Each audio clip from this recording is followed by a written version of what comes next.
Oh my gosh, I'm online. I'm online with you, and I'm excited to be with you online today because we will watch today a lecture, and this lecture will be. Oh, we have sound. It is good. And this lecture will be about democracy versus autocracy. From Congressman, his name is Jamie Raskin. Yeah, I never heard about him. Maybe you've heard about him. It is a lecture. Will be 1.5 hours. I believe there will be his speech and probably there will be he will answering questions. But what I will try today to do, I will try to listen carefully and try to understand his opinion. What does it mean? Democracy versus autocracy. What does it mean? And what, yeah, it will be just interesting to find out. And personally, I think that I don't need to explain my opinion. I mean, like, because I'm learning, and that's why I need just more to listen. At this moment, oh, I see already a lot of people.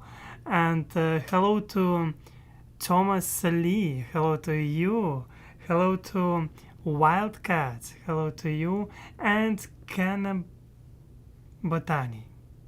Hello, Jamie Dreams. Hello.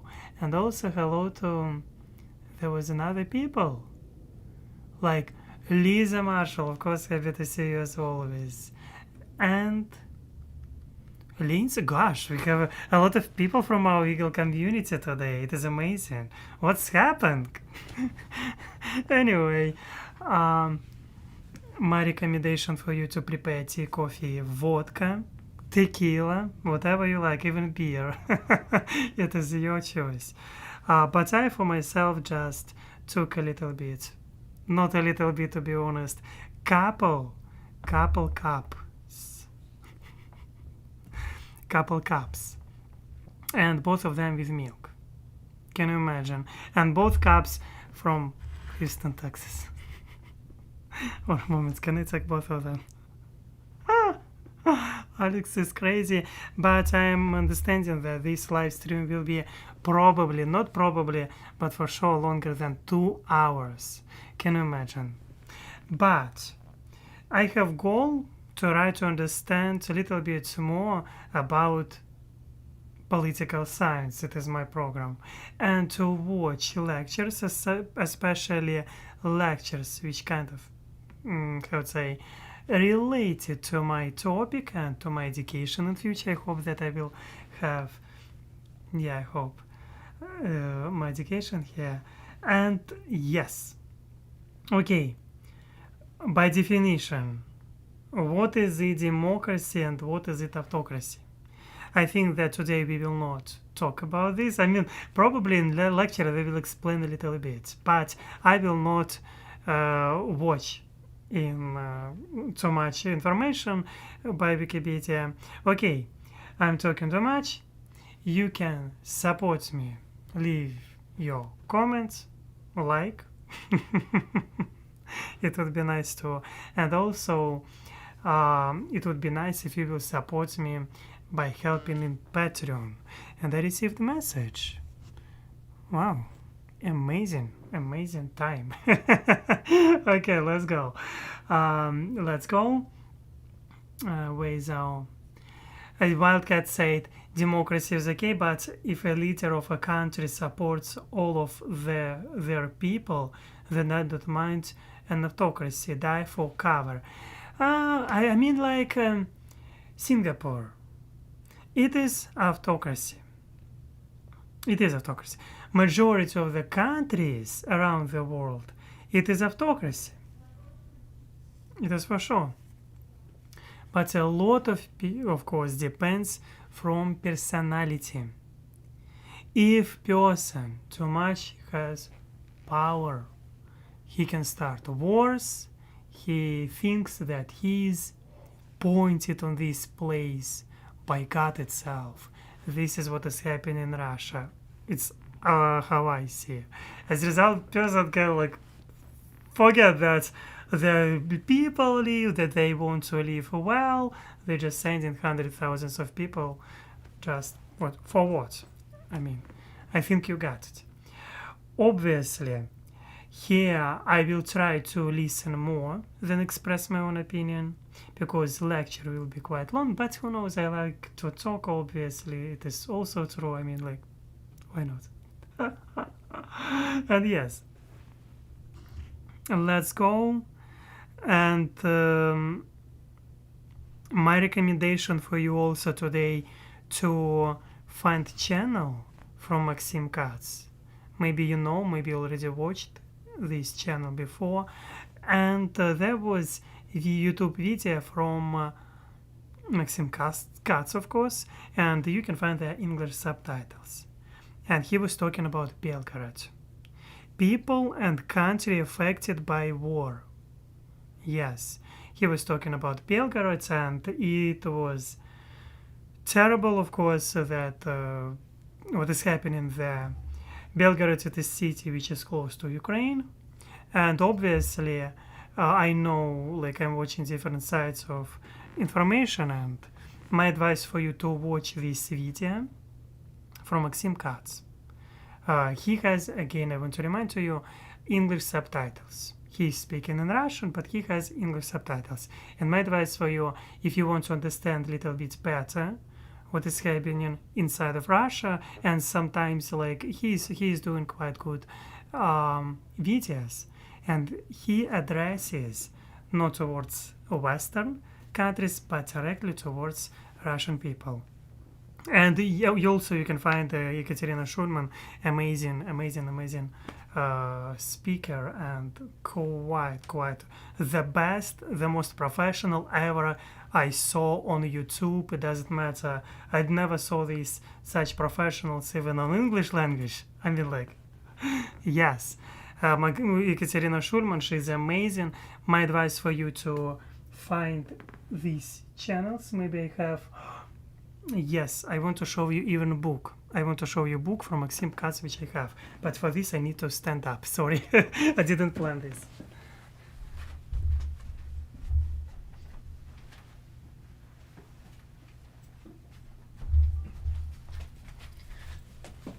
Yes, I didn't plan that I will show you this book, but why not?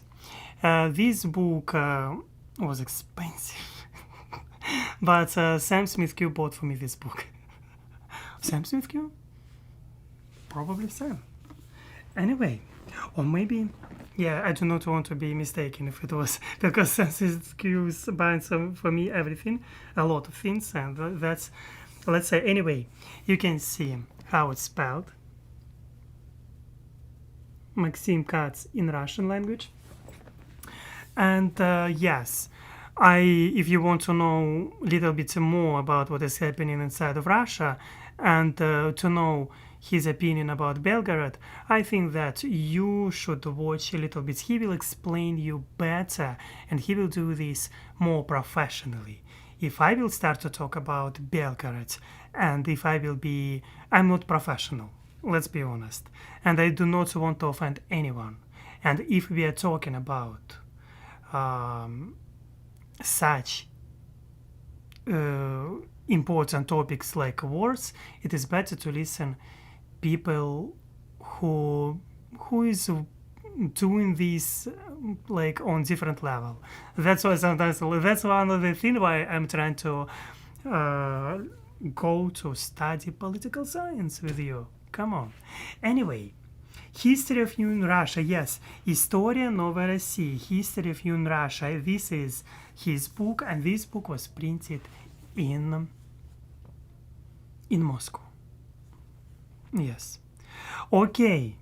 How people like to tell, without further ado, I do not like to use such combination of words, but anyway, without further ado, let's jump into topic.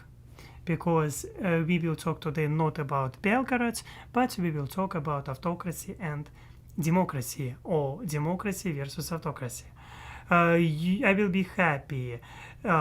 It's a good bet that Sam Smith Q, yes, I completely agree with you. It's a good bet that Sam Smith Q bought if he likes to clean out your wish list. Yeah, it's good bet that he bought this book because, yes, it was. But this book was quite expensive. Gosh, I'm even afraid to tell how much it was. Okay, I'm ready. I hope that you're ready too. And please, leave your comments below. What do you like more, or maybe definition of your democracy? How do you see democracy, and how do you see autocracy itself? Because by myself, I'm understanding when we are looking on Singapore, we see it is autocracy, but at the same time, I was watching a video with you lecture about this, that this person who was ruling this country, he decided, his mind was thinking, he was thinking like this: if I will give people good quality of life, they will not complain about that he's ruling all the time alone. And this was from lecture. It was not my opinion. I mean, like, it was taken from lecture which I was watching with you, by the way. And this was the opinion of one of the dictators who was in Singapore like a couple decades ago. Anyway, my opinion. Okay, my advice, what I'm recommending you, just to watch Maxim Katz. And let's go! Oh my gosh. Aleks, always. It is here. Yes, I will be in small frame. Okay. Let's go. Where's my headset? Yeah, it is here.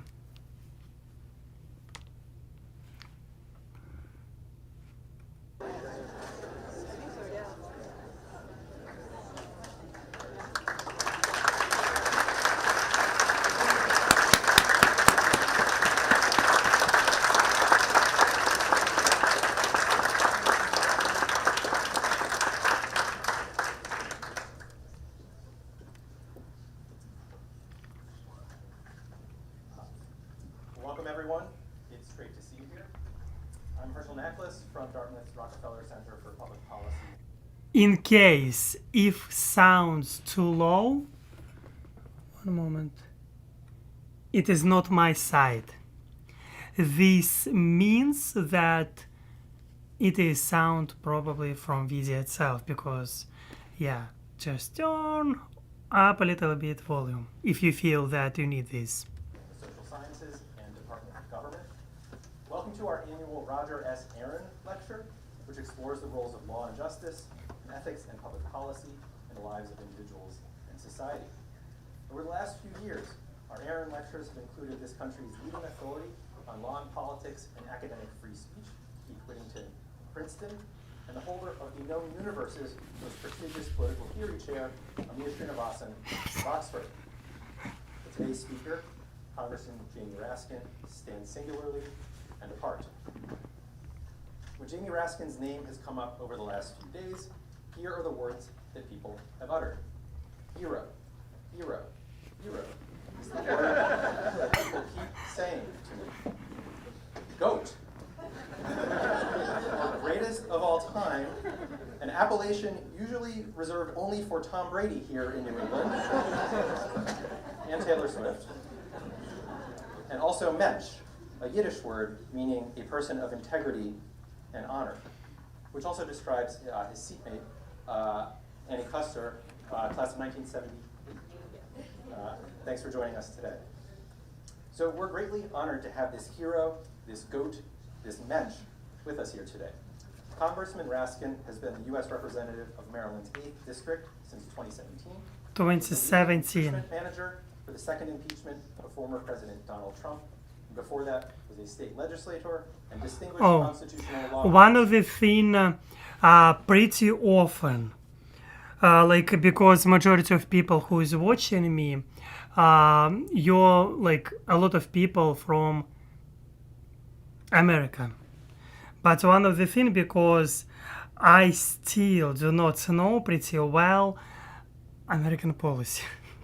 I mean, like how, um, like I do not a lot of things, and that's why when when people are talking, and I do not like to be honest, to talk about much about American policy because people can sometimes can be feisty about this, and especially I'm not American citizen. I'm like, okay, I will not talk about this, but I'm sure that I will study a little bit more about American history and about American policy inside in our university, in my university. I hope it will be, and that's why, like at this moment, I'm trying just to understand. If somebody is talking about this, that please try to understand. I'm learning, yes, and to be honest, if we will be honest, in America it is democracy, freedom of speech.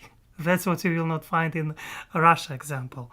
But anyway, leave your comments below. Did you hear about this person or not?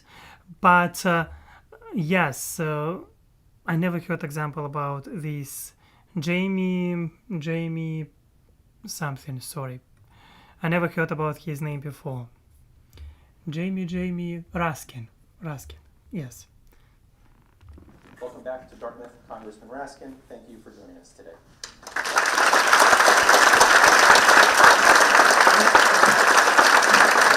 So loud.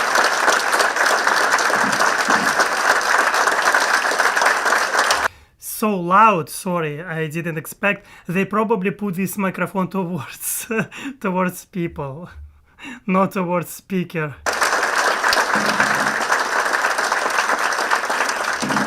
Yeah, calm down, people.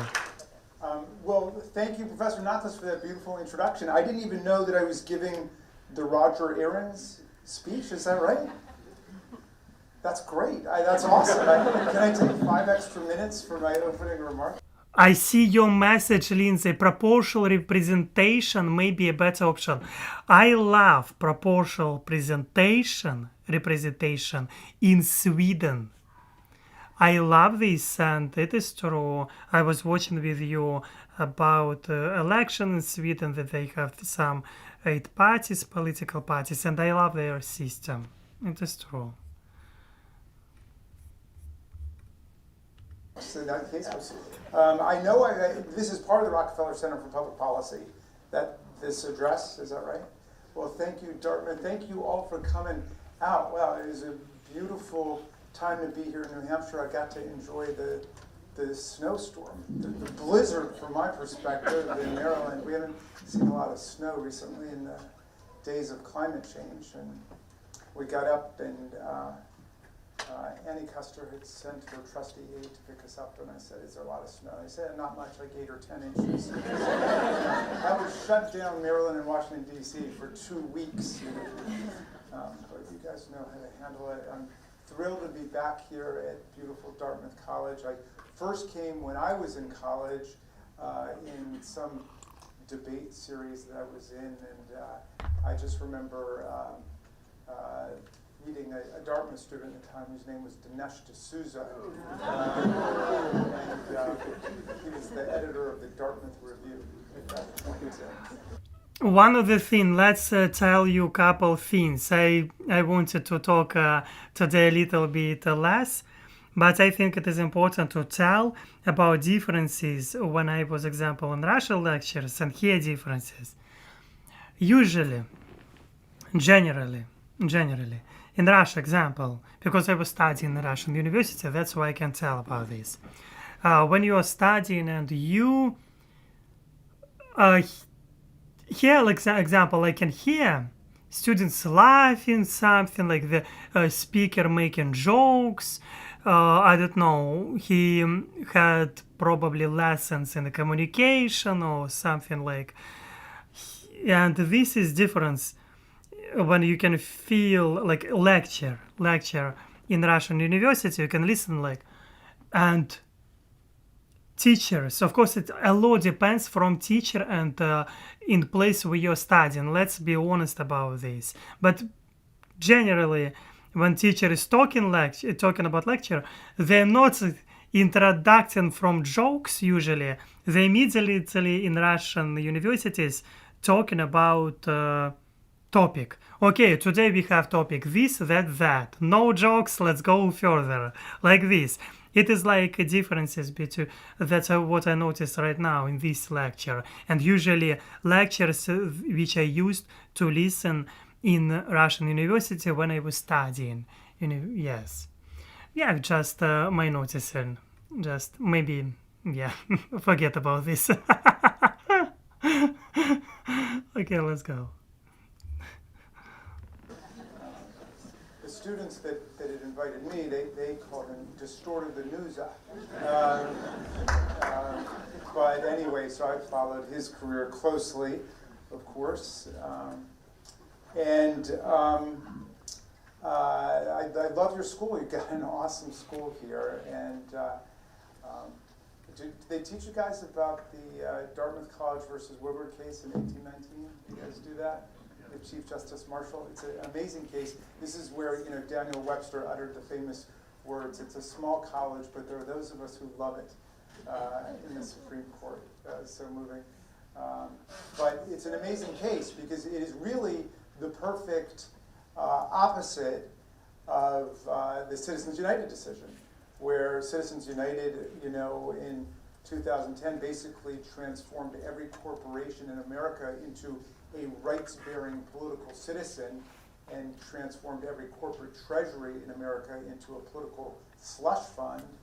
And in Dartmouth College versus Woodward, Chief Justice Marshall, who of course wrote Marbury versus Madison and McCulloch v. Maryland and a bunch of the other landmark early Supreme Court decisions, he found that a corporation, he said, is an artificial entity, invisible, intangible, existing only in contemplation of law, possessing only the rights conferred upon it by the... Yeah, by the way, I see your message, Sam Smith Q. When was this representation done?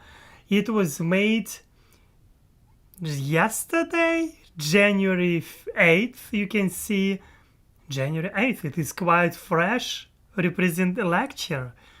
Like 1 day ago, it was at least published. It is the freshest ever lecture. Like 1 day ago. State legislature and not the constitutional rights of the people. So loud. That was a pretty good day's work for Chief Justice Marshall and the Supreme Court, and it's taken the Supreme Court more than 2 centuries to destroy that understanding of the corporation and to enthrone corporation. Yeah, sorry for this sound. It was the best sound which they have. I mean, like, I do not like this sound there in this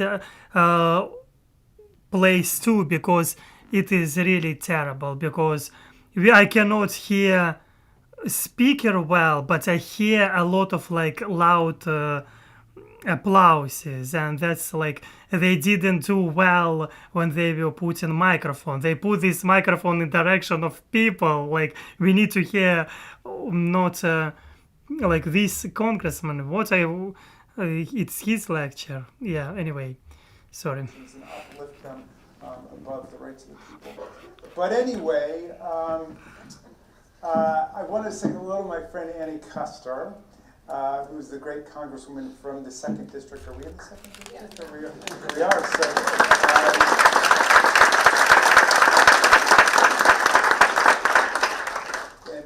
Annie's been showing me around your beautiful state, and she's a magnificent congresswoman and a hero of January 6th. Someone who was actually, you could describe certainly with a lot more accuracy, as a hostage of January 6th when she was locked up in the gallery. Oh, sorry? While the insurrectionists were rampaging outside, and was hustled to safety by some of our great police officers before the insurrectionists arrived with the zip ties and the weapons and chanting "Hang Mike Pence" and looking for looking for people like Annie Kester. Anyway, you've got a great Congresswoman here. And thank you, Professor Naklis, for your kind words. That means a lot to me. Thanks to you all for coming. And I am here, well, I wanted to start by invoking Tom Paine, who said, "Let the future world be told that in the depth of winter, when only hope and virtue could survive, both the city and the country rose to meet a common threat and to defeat it." Those words are resonant, I think, for where we are in the winter of 2024. I'm here as I think I'm allowed to be here to declare myself as a true blue dyed-in-the-wool Democrat. And but I want to address everybody, all Americans across the political spectrum. So I thought that I would start on a bipartisan note by invoking our last great Republican. By the way, important thing, if it will be maybe in future, if I want to be objective, I believe that maybe if we are talking about discussion, I need to watch sometimes also lectures from Republican side. I didn't know that he is Democrat. I didn't know because I didn't watch it. I started to watch this video. I think that for me, as political scientist, it is important to. Yeah, I say it as political scientist, but I need to look at myself in future as political scientist, quite objective, and it means that I'm here to learn. I'm here not to argue with anyone. Let's remember this. And I'm here to try to understand. That's the main thing. I'm learning here. And that's why do not put me on any side, because I do not have rights even to be in elections here in the USA. I'm going to study in political scientist program. And yes, in future, that's why it would be probably why I'm showing only like when I'm talking, I need to show my face to you like this, like this, my face. Anyway, I hope that you get. I need to, in political science, to show different opinions and try to show myself not to take in sides, but to be objective and trying to understand points. I hope I say this correctly. Anyway, let's go.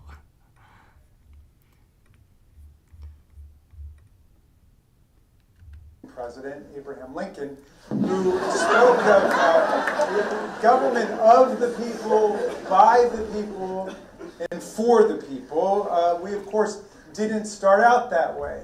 We started as a slave republic of white male property owners over the age of 21. It has only been through the processes of social and political struggle and constitutional change that we've come much closer to Lincoln's beautiful, tantalizing ideal, that we've been able to strive to become a more perfect union. If you read the Constitution the way I do, you will observe, I think, that in the 17 amendments we've had since the original Bill of Rights, the vast majority of them are about the expansion and the deepening of the meaning of democracy and equality for everybody. So the 13th Amendment banned slavery, and the 14th Amendment gave us equal protection and due process, and the 15th Amendment forbade race discrimination in voting. The 17th Amendment shifted the mode of election of the United States senators from the legislatures to the people. The 19th Amendment doubled the franchise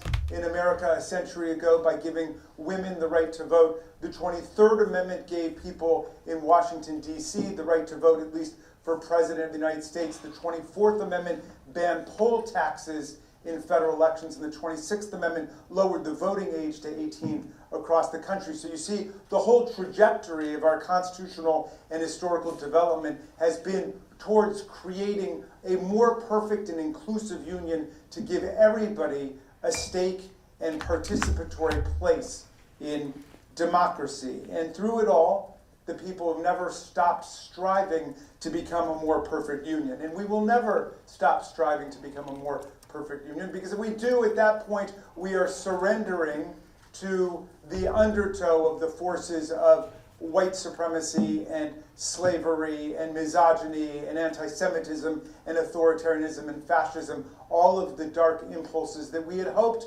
we had left behind in the last century, but which have been revived by Donald Trump and his followers. So where do we go now? Well, Tocqueville says in Democracy in America that democracy is always either expanding and growing or it's shrinking and subsiding, one way or the other. The choice is up to us.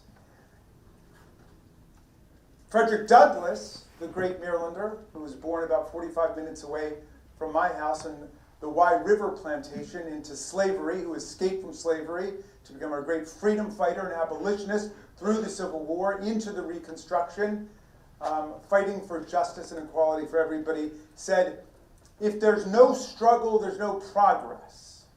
The struggle may be moral, it may be physical, it may be moral and physical, but there must be struggle. Power concedes nothing without a demand. It never has and it never will. We've been living through a constricting, contractionary period for democracy. In 2013, in Shelby County versus Holder, the conservative Supreme Court dismembered the Voting Rights Act, basically taking down the central pre-clearance mechanism for coverage across the country, claiming that the coverage formula was out of date. In 2010, as I mentioned at the beginning in Citizens United, the Supreme Court further constricted and reduced democracy by unleashing corporate dark money into the political process. And now, today in America, the plutocrats in the Supreme Court majority, the theocrats in MAGA, in the House of Representatives, the kleptocrats in Mar-a-Lago, the autocrats back in the Home Office in Moscow, all of them are combining to try to dismantle democracy in America. And they're not hiding it in any particular way. Donald Trump says he wants to be a dictator on day one, has repeatedly said, clear out the rule of law, clear out the Constitution. This is one of the defining characteristics of a fascist or authoritarian political party. The political scientists tell us a fascist party has a cult of authoritarian personality, and the will of the leader is elevated above the rule of law and above the Constitution. A fascist political party does not accept the results of democratic elections that don't go their way. A fascist political party embraces or refuses to disavow political violence as an instrument for obtaining and maintaining political power in society. So everybody was on Joe Biden's case when he said that there were semi-fascist characteristics of the Republican Party. But I'm sorry, if the shoe semi-fits, you semi-wear it. The vast majority of... Sometimes when I'm watching, example, I hear a joke, Aleks can hear jokes, but Aleks not always can understand the jokes. Like now, people like, we're laughing, I didn't get this. Like, if you, like, because I think that sometimes, yes, I did test. I want to tell you, I did test in English, and this test showed that I have B2, upper intermediate level of English, but it doesn't mean that I'm understanding all jokes in English. That's what I'm talking about. I hope that in future, if I will watch more videos and such lectures, I will like, okay, now I understand. And problem is that I can forget stuff which I like I'm human being. If you're not using some things, you can forget pretty easily. Anyway, um, let's go. Let's go. America rejects the plutocrats, the theocrats, the autocrats, and the kleptocrats. The vast majority. Joe Biden beat Donald Trump by more than 7 million votes, 306 to 232 in the Electoral College, a margin that Trump happened to beat Hillary by in 2016, which he had declared to be an absolute landslide. Okay? Hillary even beat him by 2.5 million votes in that election, but he was able to eke out the victory in the Electoral College. But, well, what's the difference between 2020 and 2024? 10 or 15 million new young voters in America, and I'll come back to that point. But I want to say a word about January 6th, whose anniversary we just observed over the weekend. When Trump and Steve Bannon and Michael Flynn and Roger Stone and the Proud Boys and the Oath Keepers and Dinesh D'Souza and the gang tried to work their inside political coup and insurrection against our Constitution, they bloodied, they wounded, they hospitalized 150 of our police officers, and they interrupted the peaceful transfer of constitutional power in the United States for the very first time in American history. Even in 1861, when Lincoln was taking office, this didn't happen. There was a mob outside. General Winfield Scott said that if anybody tried to enter the building, he would lash them to the muzzle of his cannon, and he said he would manure their remains in the fields of Arlington across the river. So nobody entered in 1861. And we didn't think anybody was going to get in 2021. I mean, that never occurred to us. But more than 1,000 people did. And when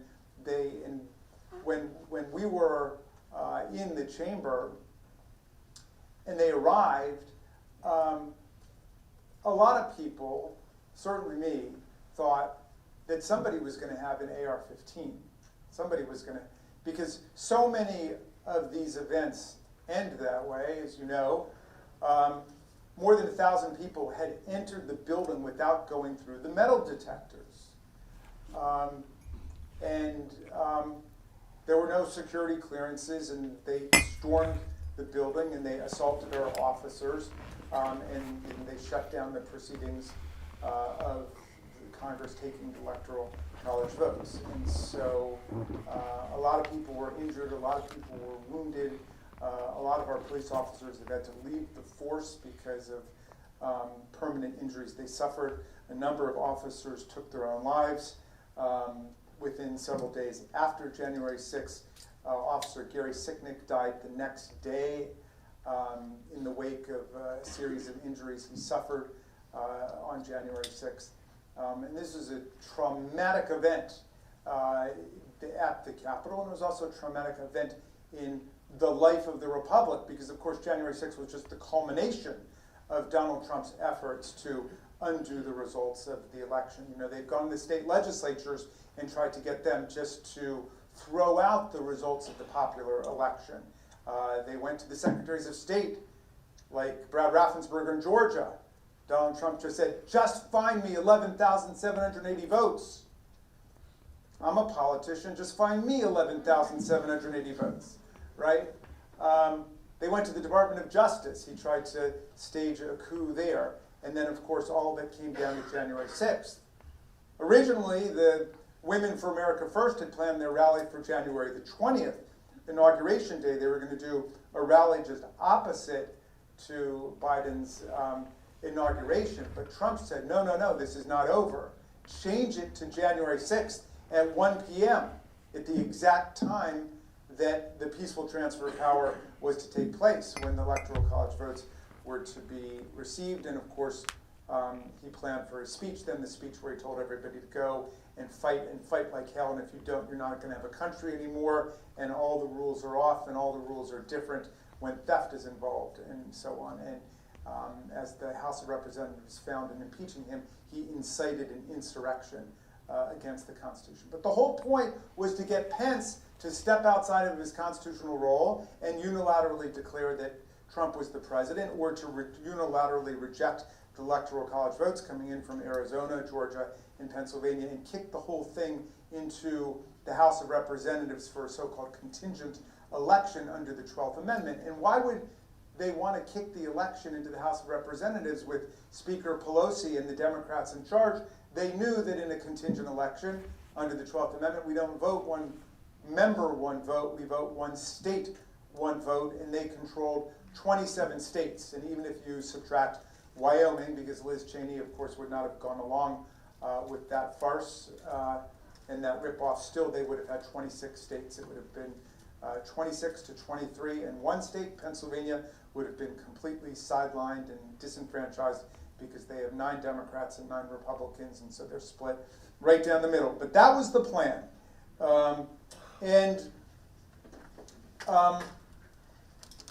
We owe a debt of gratitude to those great officers who stood with us on that day and protected us. People like Michael Fanone, who wasn't even on duty, a Metropolitan Police Department officer who heard on the radio what was taking place and went over in plain clothes just to join the line defending the Union. He was ripped away from the police line and nearly killed. He suffered a heart attack. He suffered brain injuries, and he begged everyone, saying, I have 4 daughters. I have children. Officer Harry Dunn, who spent the entire day enduring racist taunts and abuse by the crowd. Sergeant Gonell, an immigrant to the country who fought in the Iraq War in the Army and said that he never experienced anything in the Iraq War that approximated the medieval-style combat that he experienced on January the 6th, and said he never experienced any fear like he experienced on that day, and experienced injuries all over his body, a dislocated shoulder, broken fingers, foot, and so on, and was never able to recover sufficient to be able to stay on the force, and had to retire a portion of his salary for medical reasons. But go down the line and check out these police officers and what they're saying. Harry Dunn right now is running for Congress, saying I could not get them to listen to me as a mere police officer because they viewed him just as an underling, a hireling, somebody they didn't have to deal with. And he said, I want them to have to listen to me as an equal about what was at stake. We owe a debt of great gratitude, I think, to the organizers of the Women's March in 2017, because they understood at the start of the Trump administration that a war on democracy is a war on freedom. They got that immediately. Abraham Lincoln was once asked, well, what's the difference between the Declaration and the Constitution? He said, well, the Constitution is the democratic framework. It's like the beautiful silver platter upon which rests the golden apple of freedom, the freedom that's outlined in the Declaration of Independence. In other words, we don't have freedom without democracy. It's not a guarantee that you get it with democracy, but we're not going to get it without democracy. You're not going to get your freedom from Vladimir Putin. You're not going to get your freedom from Viktor Orban. You're not going to get your freedom from President Xi. You're not going to get your reproductive freedom and rights from Donald Trump and the people storming the U.S. Capitol. No. The attack on people's freedom follows inevitably the attack on people's democratic rights. I remember coming back here with Kathleen Connor, who works with me, and we organized, because I got elected the same day that Donald Trump did. I got elected to Congress for the first time. It was not quite what I was expecting, but we organized 17 buses to go down from our district right outside of Washington in Montgomery County, Maryland. We organized 17 buses, more than 1,000 people. We took down to the Women's March, and to me it was just such an extraordinary display of democratic creativity and insistence on freedom. But I remember coming back, and my daughter Tabitha said, "Dad, what do you think?" And I said, that was just one of the greatest political days of my life to see that happen. And she said, "Well, didn't you have any criticism at all?" And I said, "Well, I wish there had been some chance about the emoluments clause, because I was on the emoluments thing very early on." And Tabitha said, "Well, Dad, nothing rhymes with the emoluments clause." So then that I took that as a challenge. And finally, for the next protest, I came up with "Stop Trump, Stop Pence, Impeach them for emoluments." And whoever would have guessed that it would end with them chanting "Hang Mike Pence," "Hang Mike Pence," and Pence being a hero to constitutional democracy on that day, refusing to buckle under to the fascist political currents in his party that he had succumbed to basically for the prior 4 years. But who's going to protect freedom for us? Really, that's the question here. I mean, is it the autocrats in Russia? Are we going to trust Vladimir Putin? Is it the theocrats, my friend Mike Johnson from the Judiciary Committee? I mean, I don't think so. They want us to endorse the 10 Commandments. They brought that up in our committee. We should endorse the 10 Commandments because the Texas legislature did it, so we should endorse the 10 Commandments. Really? I said, well, what about the Establishment Clause? What about the clause in the Constitution which says there shall be no religious tests for public office? No, this is different. We just want to endorse the 10 Commandments. So I went to the Rules Committee. I said, if we're going to vote on endorsing the 10 Commandments, we should have to vote on each commandment separately, okay? I don't think they can get away with the omnibus package anymore. And you shouldn't be able to vote for any commandment that you've ever violated. How about that? And you'll be taking the name of the Lord in vain in violation of the 3rd commandment. Mike Johnson said, you're making a mockery out of the whole thing. I said, you're making a mockery out of the whole thing. Your legislation is not only unconstitutional, it's blasphemous at the same time. The 10 Commandments have been doing fine for millennia without the Freedom Caucus getting involved. Every day, it's another theocratic assault on our liberty. They get up, Johnson, Matt Gaetz, perjury trader Queen, Lauren Cropper, all they get up, and the moral downfall of America, they say, was in 1962, Engel versus Vitale. Engel versus Vitale, when the Supreme Court banned prayer in the public schools, they say. That was the moral downfall of America. Really? Really, that was the moral downfall of America? Well, let's start with this. The Supreme Court never banned prayer in the public schools. As I like to say, as long as there are pop math quizzes, there will be prayer in the public schools.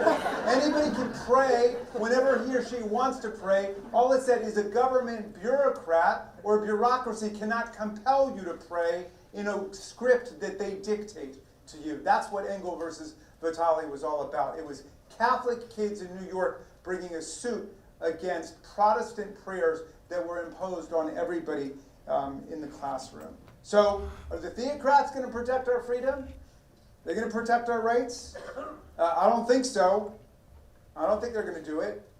The autocrats going to do it? Vladimir Putin, with his filthy, bloody, imperialist invasion of Ukraine, his effort to demolish a democracy next door simply because it's dangerous to his own autocratic rule.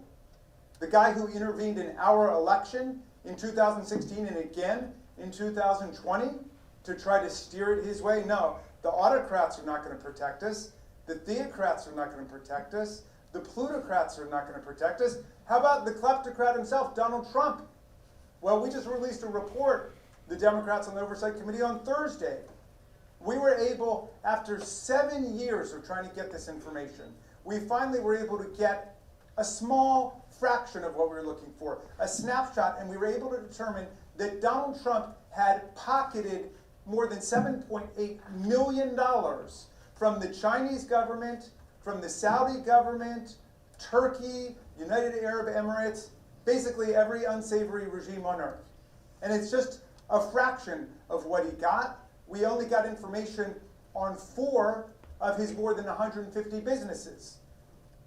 The Trump International Hotel in Las Vegas, the Trump International Hotel in Washington, which I call the Washington Emolument, the main drop-off point for the bribes, the Trump Tower on Fifth Avenue, Trump Tower at UN Plaza. But most of his businesses we weren't able to get. We were only able to get 20 countries out of 195 countries, and we know there were dozens more who were paying to play as well.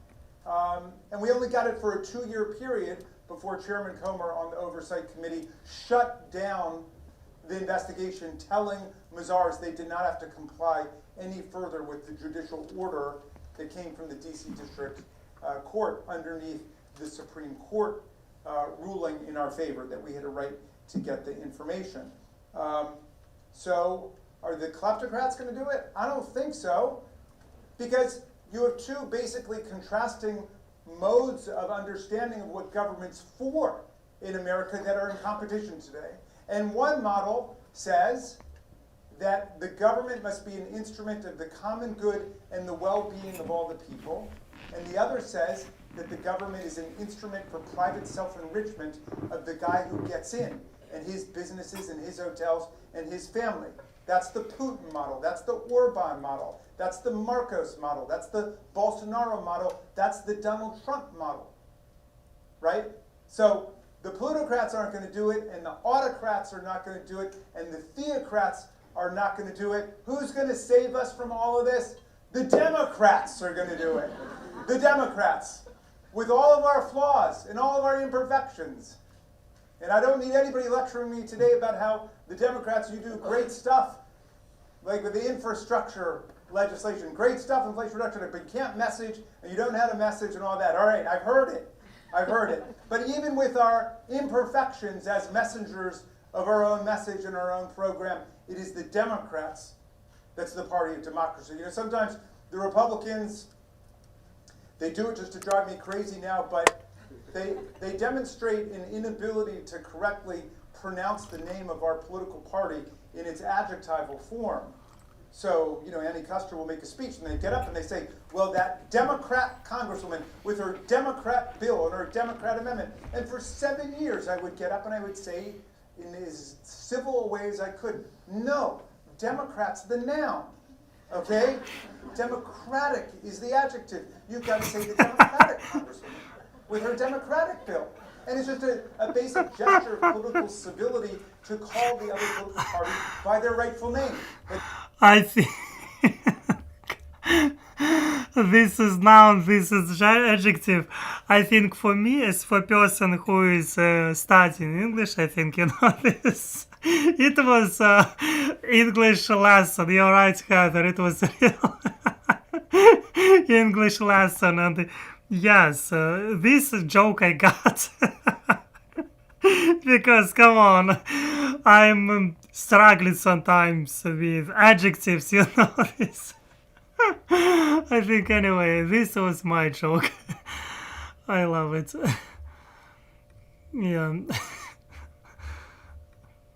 But now they do it even more. Jim Jordan and those guys, whenever they get around me, it's Democrat this and Democrat that. And one day, you can check this out on YouTube if you want.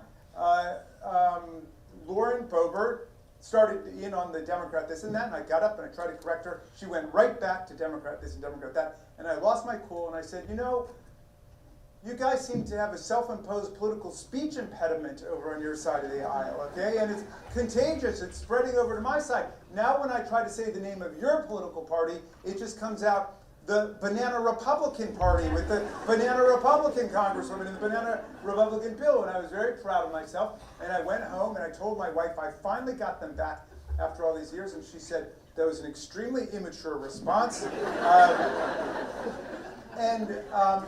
I was a bit despondent at that moment, but luckily I was reading a great book about Franklin D. Roosevelt called Traitor to His Class by H.W. Brand, a professor at the University of Texas. I recommend it to you highly. But in the book, they've got Roosevelt's speeches, and I learned something remarkable there, which is Roosevelt never called our party the Democratic Party, much less the Democrat Party. He called us, with a capital D, the democracy. The democracy. So he'd make a speech and he would say, well, the economic royalists and the plutocrats say you invest in the very wealthiest corporations in America and some of the wealth will dribble down on everybody else. But the democracy says you invest in the great American middle class, we will all rise and prosper together. That's the doctrine of the democracy, said Franklin D. Roosevelt. And today, now when my Republican friends get up and they do the Democrat this, Democrat that thing, I say, you can't pronounce our name, just do what Roosevelt did. Call us the democracy. Because really that's what we are today.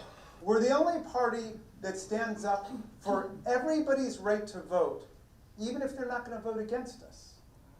I've been to hundreds, maybe thousands of meetings with Democrats. I've never once been to a meeting where they've said, how are we going to suppress the vote and keep people from voting who we don't want voting? Never seen it.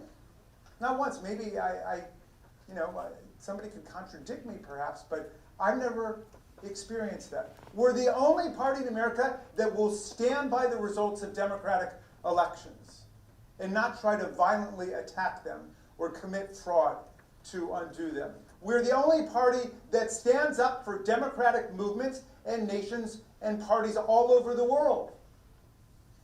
Right now, every Democrat in Congress is supporting aid to the people of Ukraine as they try to resist the encroachment by Vladimir Putin and Putin's attempt to subdue democracy and destroy freedom in their country.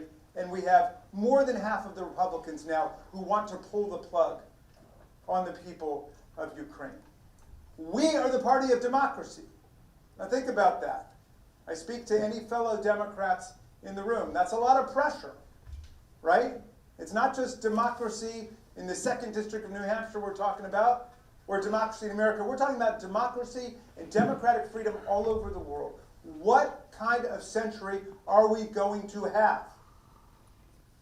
Are we going to allow the autocrats and the kleptocrats and the plutocrats and the theocrats to drive us back to the worst manifestations of autocracy and authoritarianism from the past? Or will we move forward in the spirit of democratic freedom to confront the real problems of our time, like climate change, which of course they're in complete denial about, because they live in gated communities or castles. They don't care. Donald Trump doesn't care that the temperature outside of Mar-a-Lago in the water in the ocean was 101 degrees last summer. He doesn't care about that. Donald Trump tweeted out, climate change is a hoax perpetrated on the Americans by the Chinese. No, Donald Trump is the hoax perpetrated on America by the Russians. That's a lot closer to the reality of the situation. But they don't believe in climate change, and they don't think it's anything we've got to act on. But Joe Biden does. The Democratic Party does. So I want to speak to the young people here. Because when we say we're defending democracy, democracy is not just a static framework of institutional practices, which certainly it is, and we've got to defend those against anybody who would try to demolish them for their own power. But democracy is always an unfinished project. Democracy is an historical process. It's in motion. We've got a lot to learn from these young people. Really, we do. It is a generation that is beyond racism, that is beyond anti-Semitism, that is beyond sexism, that's beyond immigrant bashing. Unfortunately, I think they're sometimes a little beyond grammar, too. But it is a generation with extraordinary values, and we've got a lot to learn from them. And we need them, because we're still in the middle of this great American experiment. Really, we are. It's 2024. How about it's time we start electing the President of the United States the way we elect governors and senators and representatives and mayors and governors all over the country? Whoever gets the most votes wins. How about that? Does that make sense? The Electoral College, After such applauses, I need to have a little bit rest. it was loud in my headset. And again, it is sound. With the way how they put microphones, looks like it was not smart because they pointed microphones towards audience, but they probably needed more microphone towards speaker. And yes, this speech little bit different that I expected, because I was thinking there will be more about comparison between autocracy and democracy. That's what I expected more.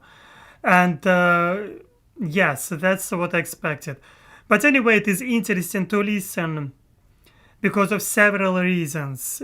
His speech, number one, he is a current congressman. Yes. Number two, this speech was published one day ago. And number three, he has charisma. He has charisma for sure. And it is interesting already because of three things. And plus, for me anyway, useful to listen current congressmen or in the United States. But yes, the way how he is talking, definitely he can talk in front of public. Definitely he has sense of humor, and I need to have this for sure. And yes, my ears rested from applauses. Let's continue. College has given us 5 popular vote losers as president in our history, twice in this century alone, 2000 and 2016. It marginalizes the vast majority of the American people. Those of you voting in New Hampshire, not you guys, you are in the very small group of swing voters. God has smiled upon the people of New Hampshire, but most Americans, whether large states or small states, live in safe red or blue states. New York and California, huge blue states, it's a foregone conclusion. Nobody campaigns there, except maybe to go get money. But nobody campaigns there on either side. So it's just the small states? No. Rhode Island is completely ignored. Delaware is completely ignored. Washington, D.C. is completely small blue states. Big red states like Texas, totally ignored. Small red states like Wyoming, my friend Liz Cheney, totally ignored. I'm trying to convince Liz about this. The Electoral College doesn't help small states. It doesn't help big states. It helps swing states. There's 6 or 7 of them. Within the category of swing states, a few big swing states are really the heart of where the action is. Everybody knows what they are: Pennsylvania, Georgia, Arizona. That's a totally irrational way of doing it. We spend hundreds of millions of dollars a year exporting American democracy to all of these countries all over the world that are merging into democracy. They're writing constitutions, and the one thing that they never come back to us with is, you know that electoral college thing you have? We think we'll import that to our country, right?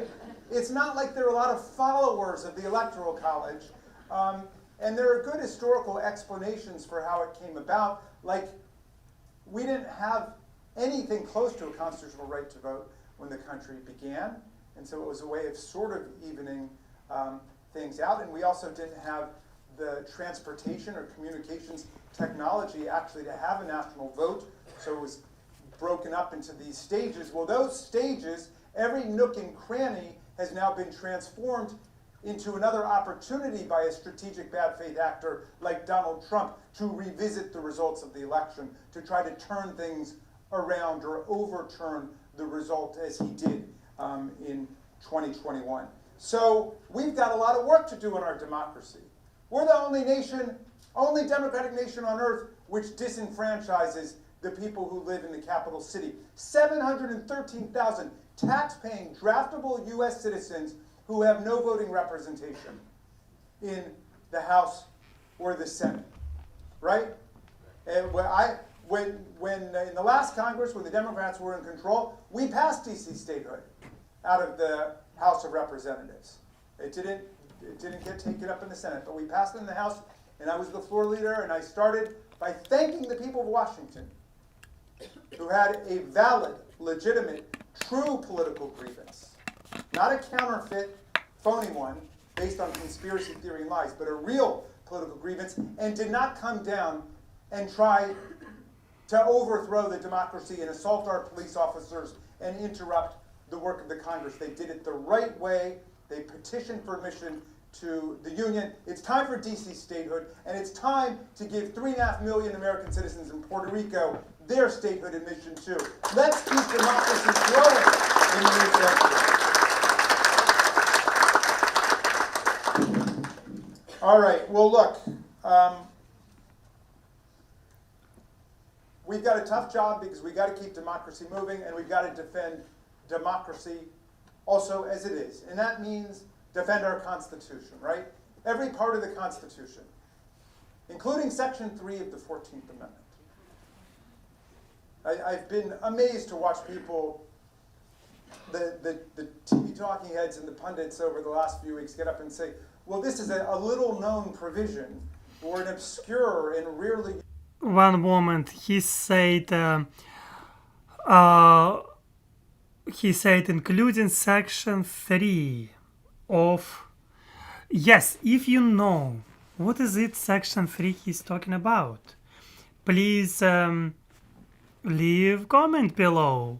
It would be interesting communication with you, because you know that I'm trying to understand a little bit more about political science, and I want to remind to you that I'm here not to argue and to excite, because I do not have right to vote. I'm just learning for my educational program in future, preparing myself. And yes, if you know what he's talking about, I will listen this moment. Section 3 of yeah, you can write in comments. Why not? Okay, let's go.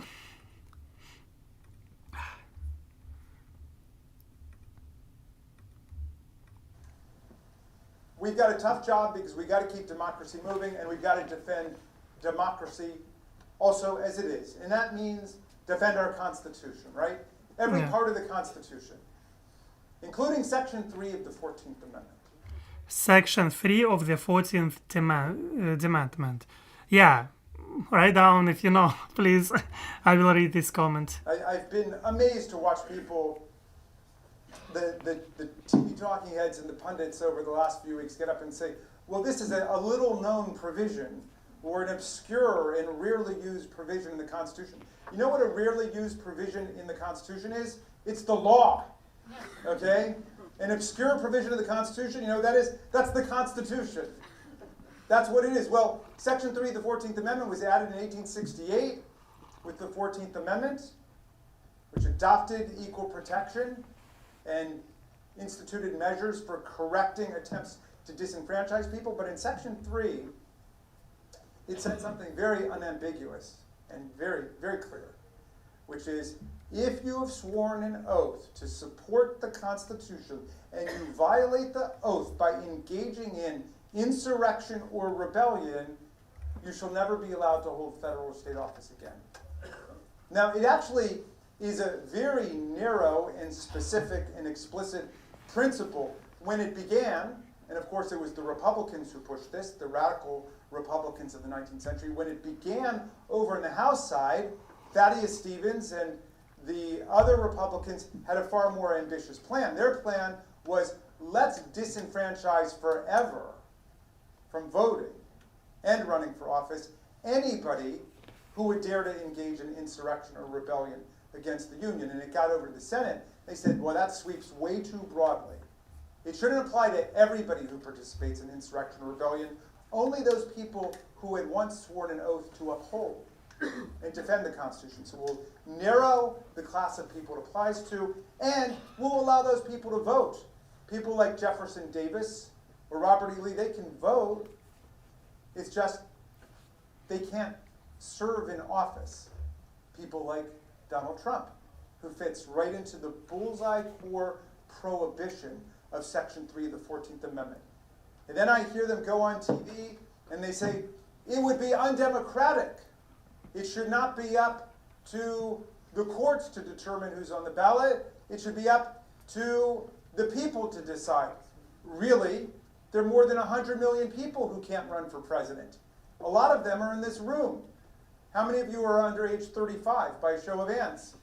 None of you can run for president. Did you know that? By the totally arbitrary classification that's built in the Constitution. But I don't see you guys running around and causing insurrections or even protesting to say that's undemocratic or that's unfair. Those are the rules of the game, right? 75 million people. 25 million people can't run for president because they weren't born in the United States, including Arnold Schwarzenegger, born in Austria, been governor of our largest state.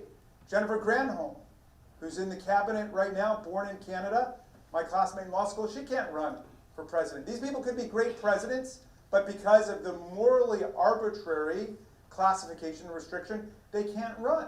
Barack Obama can't run for president. He's already served 2 terms. Is that undemocratic? Is that unfair? Well, there are other democratic values that went into the formulation of the Constitution. I would say the most morally defensible restriction is the one that applies to the least number of people, which is if you engage in insurrection or rebellion against the Union, and there are probably maybe a dozen people who this fits, who were office holders before, you've disqualified yourself. Donald Trump disqualified himself from running for president by engaging in an attempt to subvert the presidential election of 2020 and overthrow the election and seize the presidency. Is that undemocratic? I don't think so. In fact, I would say it's a very democratic concept that if you've proven yourself to be a threat to the constitutional order and to democracy, you can never run again. I would say of all the kinds of restrictions we have, it applies to the fewest people, it's a self-selecting group, and it is the most morally justifiable and defensible one. But in any event, regardless of what you think about it, it is the law. It is the Constitution. Yeah, I see that, like,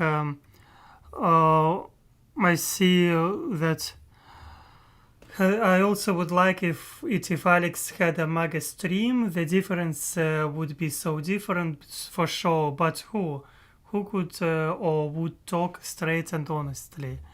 I think that I will watch everything.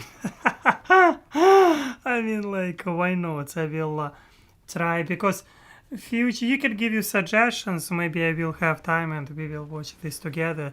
The point is, what I am doing, I'm trying to listen lectures. And yes, obviously, I didn't know example about restrictions, because that you must be over 35 years old, that you must be born in the USA if you want to run to the presidency. And yes, already I consider for myself this live stream useful, and it is like new world for me completely. It's something that I would by myself never understand if I will not listen lectures. And yes, I'm grateful that I have such opportunity to do this online with you, and I will be much more grateful, and I will, of course, grateful if you will support me by leaving your comments below, and also you can help me in buy me a coffee. I'm saving money for my first car. Okay, let's go.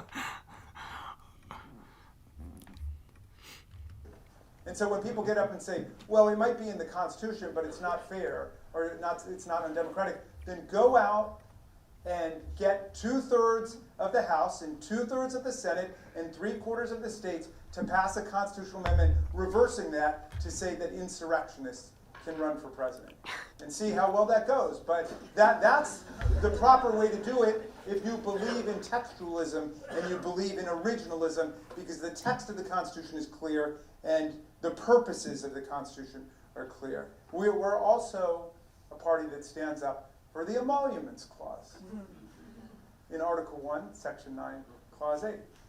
We believe in that. The framers thought nothing was more dangerous to the Union than somebody who would take money from foreign governments as a member of Congress or President of the United States. And we put out our report, and Donald Trump's sons go on TV and they say, our dad didn't even take his salary of $400,000. I'm sorry, that's all you're allowed to take. Okay? The way the Constitution is designed is we want the president getting paid by American taxpayers, not by Saudi autocrats and communist Chinese bureaucrats. You're not supposed to be getting your money from there. And we go through in our report and we show every way that the American people were ripped off in our foreign policy, compromised by these repeated violations of the Emoluments Clause. All right, well, my friends, I want to thank you all for engaging in this process. The young people, I know we've got a lot to talk about, but I make a special pitch to you. This is President Biden's last election for president. This will be his last term. You shouldn't be thinking so much about him. You should be thinking about this election as your first election. Or maybe it's your second election. But this is the election that is going to determine the framework for the rest of your lives, for you and your families, and where our government is going, where our nation is going, and where our world is going. We can't have anybody sitting this one out. We need every voice. We need all your ideas. We need everybody involved.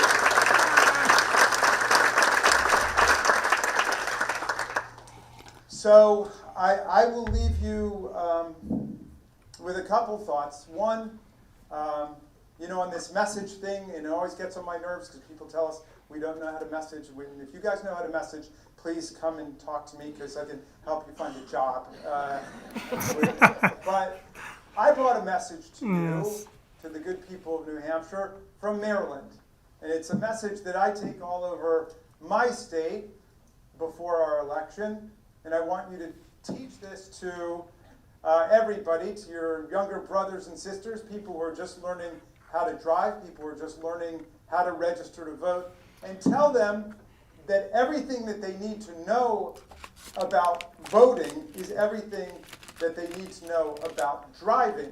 If you want to go forward, you put it in D, and if you want to go backwards, you put it in R. Okay? That's all you need to know. That was smart. I mean, that was smart joke. Of course, if you want to go forward, you can go drive. If you want to go backwards, it was wow.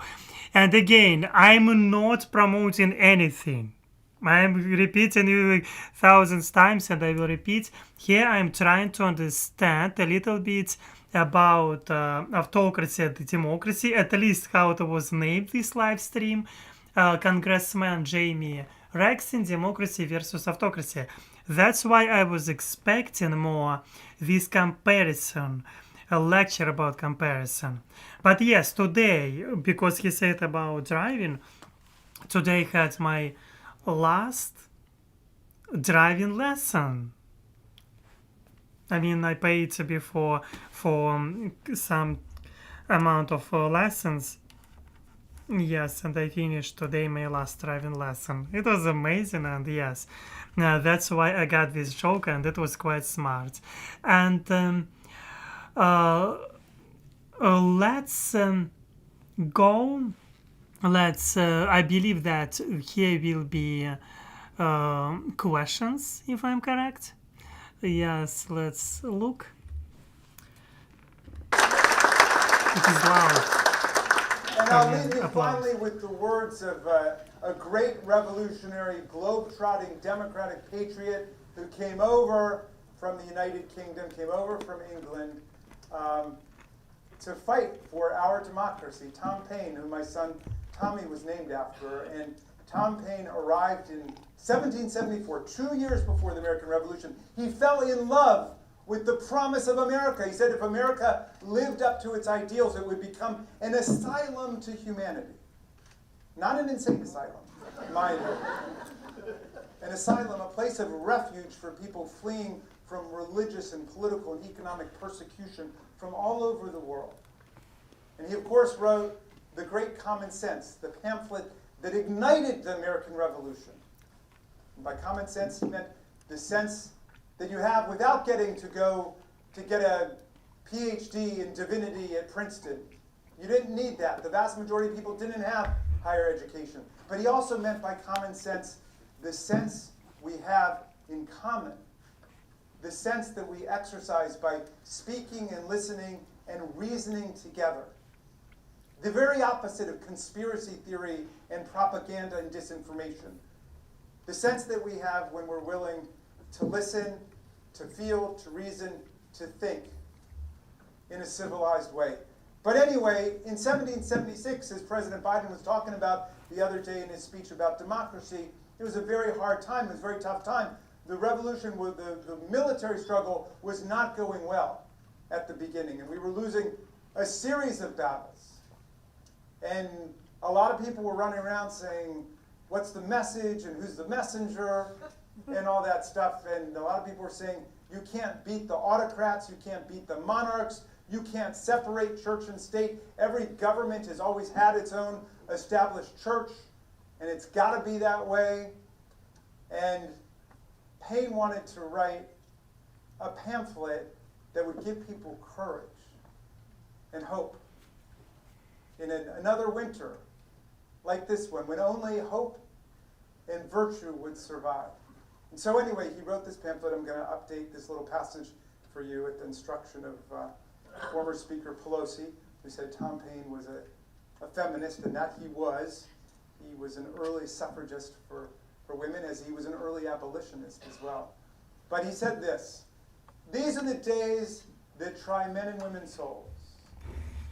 The summer soldier and the sunshine patriot will shrink at this moment from the service of their cause and their country, but everyone that stands with us now will win the love and the favor and the affection of every man and every woman for all time. Tyranny, like hell, is not easily conquered, but we have this saving consolation: the more difficult the struggle, the more glorious in the end will be our victory. Let's make that victory ours in 2024. Thank you, Dartmouth. Thank you to the Rockefellers.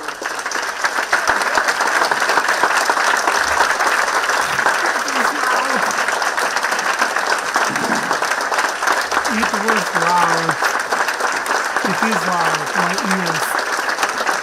I mean, like, why they put this microphone towards people? I mean, like,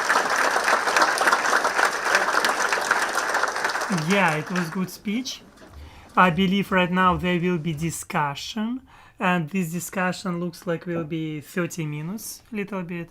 And yes, thank you for your messages. I see that your own state, Aleks. Yes, and you can. Where is this message? Your own state, Aleks. You can judge best where you live. Yep. And yeah, this is quite good live stream for me, because it is helping me to be more, to understand more things.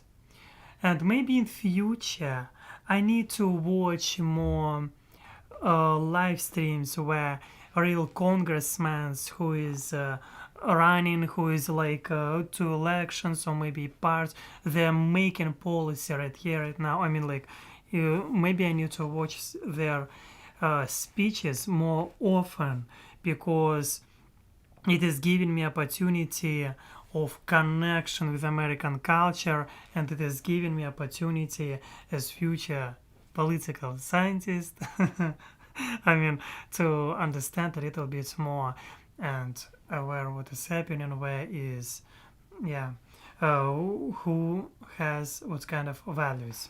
Anyway, let's go, let's listen another part of the video, and do not forget about likes, do not forget about comments. Your comments and discussions help me a lot too. And also you can find Patreon link.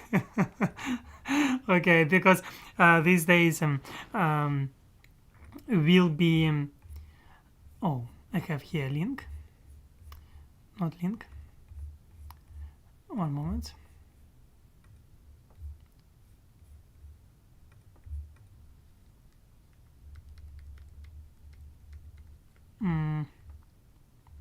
Sorry. one moment. Need to do some things here. Yep. Yes, indeed. Yes, anyway.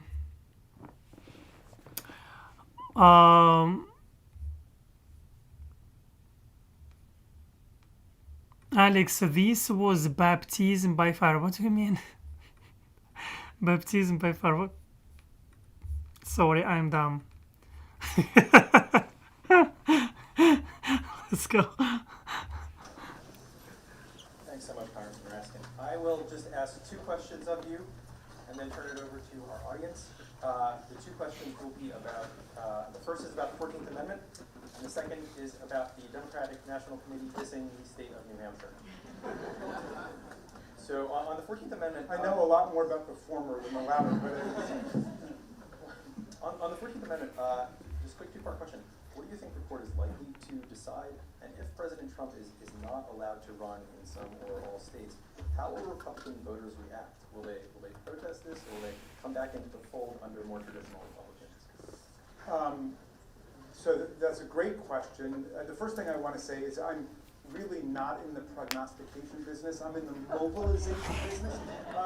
So I think it's a lot more, I don't like sitting back and predicting this is going to happen or that going to happen. I want to go and mobilize people to be involved. We can't be spectators in our politics, and I know there are people who are standing up for the Constitution all over the country. The question of how will people react is, of course, in a legal sense, completely irrelevant. And I've heard some people say, well, if you enforce the anti-insurrection clause of the Constitution in Section 3 of the 14th Amendment, which is an attempt to prevent people who have supported violence from getting back into office, then it could cause more violence. That immediately causes me some concern. It's as if we're saying, well, Donald Trump has violent supporters, and if you make them really mad, they might have another violent insurrection, and then you wouldn't be able to enforce the law against them again because they might get really mad again. I mean, come on. Where is the civic self-respect where we say we're going to enforce our Constitution as it's written without regard to how some people might feel? I mean, a lot of people didn't feel very good when the right-wing Supreme Court overturned more than a half-century of precedent in Roe versus Wade. It's ruined a lot of people's lives, their health. It's impaired the equality and the freedom of women across the country. They weren't asking the question, well, how are the women of America going to react? We know how the American women and the American public generally has reacted, because we saw it in Missouri, and we saw it in Kansas, we saw it in Wisconsin. This is a country that stands up for freedom. So this Supreme Court obviously has disregarded what the legal academy calls consequentialist arguments like that. And again, if you don't like Section 3 of the 14th Amendment, don't say that its enforcement is going to make people really mad. Go and change the Constitution if that's your position, right? So I guess that's all I can say. I mean, we know that there is something like 20 to 25% of the Republican Party, which is sort of waking up like people on the basement floor of a religious cult, saying something's really wrong with the decision we made at some point along the way, and could follow Liz Cheney and Adam Kinzinger, out, and Mitt Romney and others who are trying to get out from under Trump, who's basically reduced them to something like a religious cult. So I would think that those people, I hope, will come, and that we will be a party big enough, capacious enough, visionary enough to bring them in. The Republican Party was a third party that replaced the Whigs because Lincoln had the vision to do it. Donald Trump has ruined their party, and I hope that another party, a worthy competitor, will rise up in its place. And if this is what is needed to be done, then it should be done. But I know there were a bunch of Republican senators who, at the impeachment trial, knew that Donald Trump was guilty of inciting a violent insurrection against the Union, knew he was trying to seize the presidency outside of the law and yet felt somebody else would deal with it. That was Mitch McConnell's speech. He said he's factually, he's morally, ethically responsible for what happened, but he could be prosecuted later criminally or civilly. Someone else will deal with it. We're going to find that we didn't have jurisdiction to take the case, which was a proposition we rejected on the first day of the trial when they moved to dismiss it, and we rejected that 56 to 44. At that point, it was over. It needed to be disregarded like somebody who has a suppression motion for a gun in a murder trial. But no, he brought it back up in the determination of fact, which makes it the greatest case of jury nullification in American history, because they went back to a legal question that had already been decided at the beginning and basically said, no, we never had jurisdiction in the first place, but somebody else deal with this. The Department of Justice, you deal with it. And then, of course, now they're saying the Department of Justice can't deal with it because he's got immunity for whatever crimes he commits as president. You can murder, you can rape, you can try to overthrow the government. It's an open invitation. You've got it, and there's nothing that can be done about it. I mean, I'm sorry. There's got to be some outrage and some fervor about what Donald Trump is trying to do to the rule of law and the Constitution in America. This is our Constitution. It's our country. It's our nation. We're not going to let Donald Trump steal away from Yes. Yeah. I can see that this lecture was made at Dartmouth College. Dartmouth College. Yes, it's interesting. It is interesting speech because it looks like a lot of congressmen they're having lectures in different colleges, universities, and yeah, it is interesting, and there are like a lot of audience I see, and they're quite loud. Okay, let's continue. That mentality is why New Hampshire has so cherished its position in the presidential primary process. And I've seen the bumper, the license plates. Yes. So I'm just wondering if the DNC may have made a mistake in demoting us, and if the president made a mistake in not appearing on our ballot. But I have just gotten a crash course over the last 24 hours in this whole thing, which I was perfectly oblivious to, probably like most of the rest of the country. I will say the one thing that I've been able to read was a statement that good night, Lindsay. Good night. Which I totally disagree with it. I mean, I've been to people's living rooms. I've been to restaurants. I did a town hall in Peterborough. Everything that goes on in New Hampshire is profoundly and deeply meaningful, and we need everybody to go out and vote, and we need everybody to stand up for democracy and freedom in the country. So I reject that statement. And I can't remember if it came from the DNC or somewhere else. About 10 to 15 minutes left. I think it's time to turn the questions over to the audience. And you might remember this from your Dinesh D'Souza days, but we let students ask the first questions here at Dartmouth. So, the first and the last, I hope. So I'll let you field questions yourself as an esteemed professor. All right. Anybody here from Maryland? So, yes, ma'am. Where are you from? I'm from Houston. Yes. From Houston. So, you portrayed the Republican Party at a true crossroads. Where did it go from there as a party? I've asked myself that question just dozens and dozens of times. I asked myself that question after the what Hollywood tape was that called? Access Hollywood tape. I asked it after the Muslim ban. I asked it after he talked about dirty countries. I've asked, after January 6th, I said, it's over.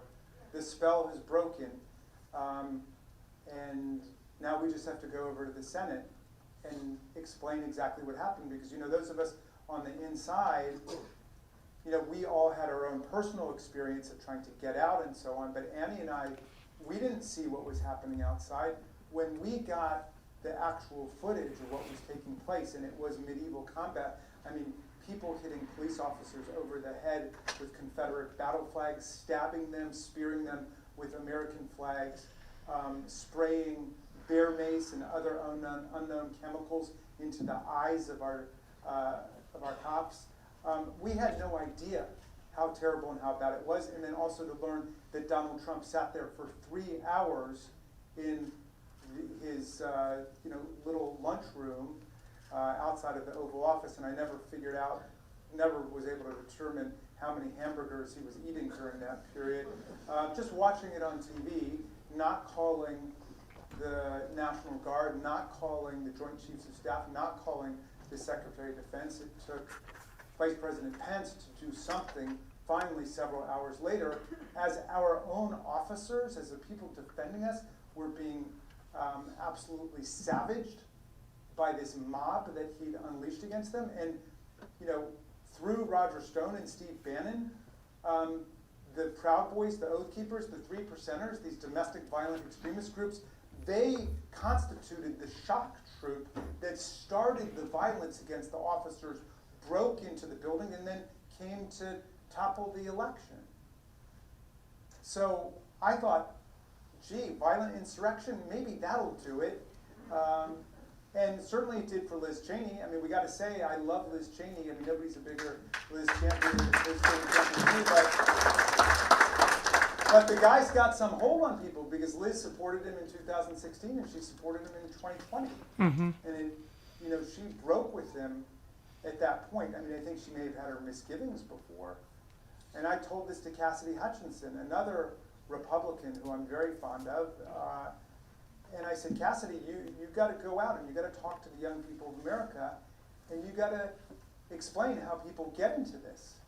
There's a guy named Steve Hassan, who's a cult deprogrammer in Massachusetts, who was in the Moonies. You might not even know what the Moonies are, but that was a cult that was around back in my day, the Unification Church.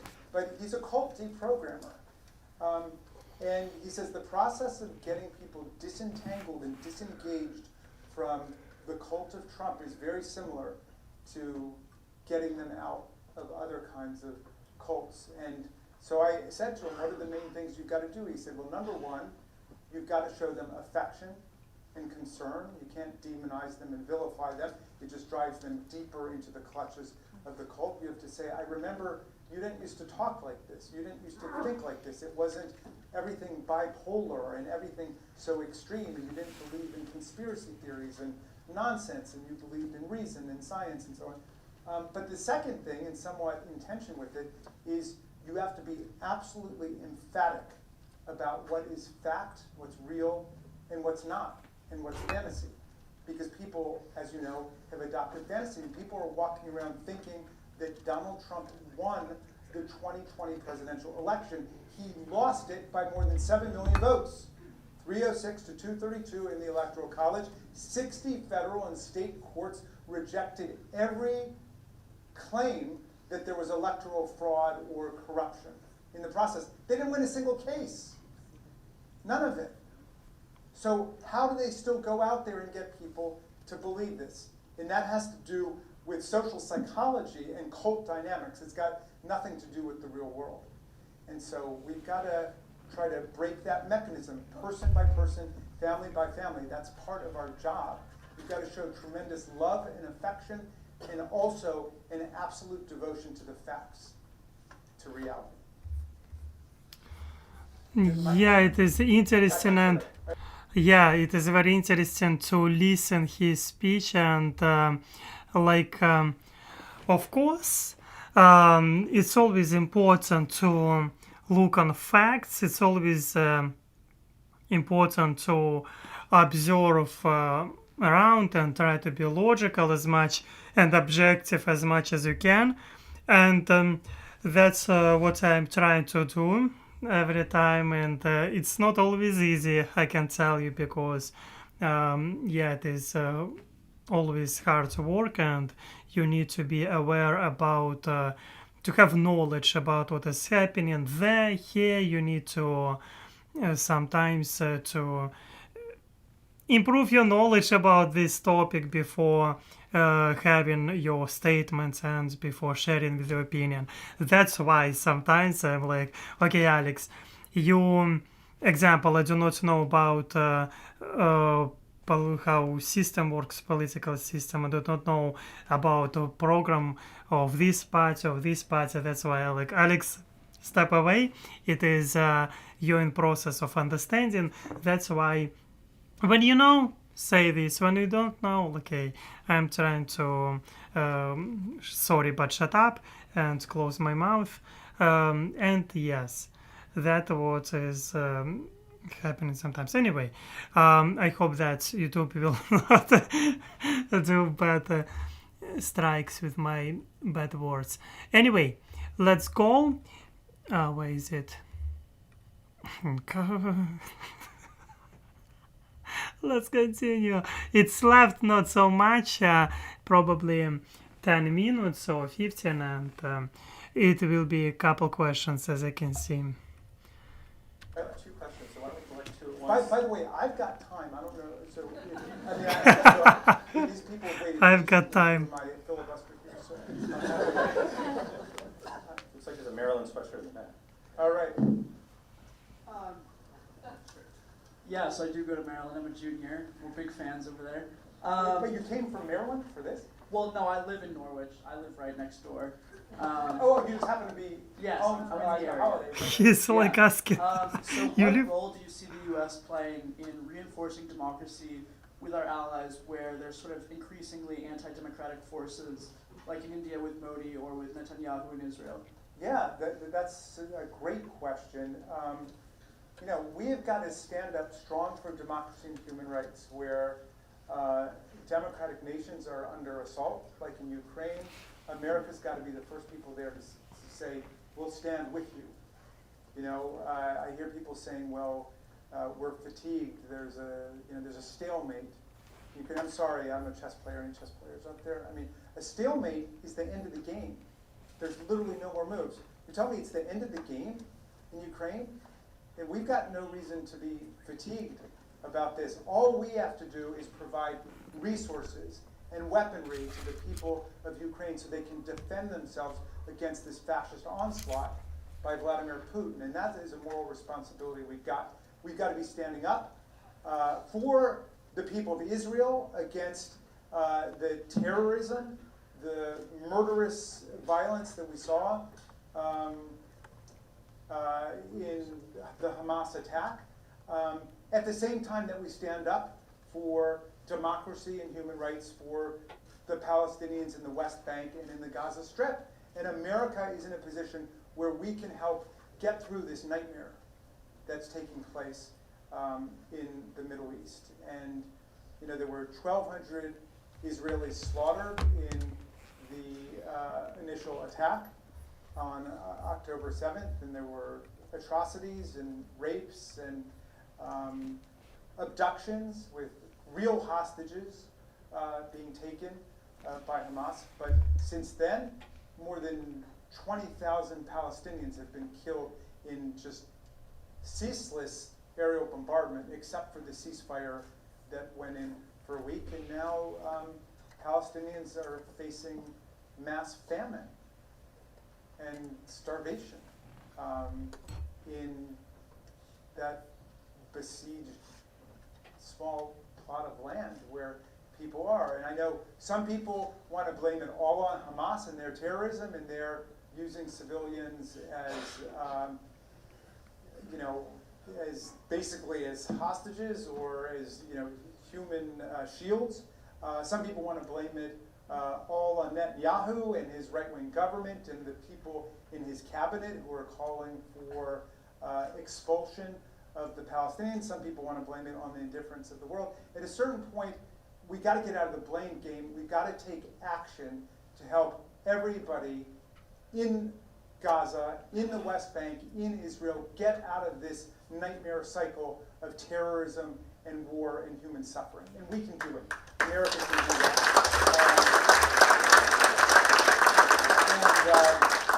And in general, we've got to be standing up for democracy and human rights and international law all over the world. I mean, that is our historic assignment, as Tom Paine saw, as other great patriots of our country seen. Even with Donald Trump and Steve Bannon and Elaine Stefanik running amok with their nonsense, we are still the world's greatest multiracial, multi-ethnic, multicultural, constitutional democracy. Nobody can do it like America. We're number one there. We really are. So,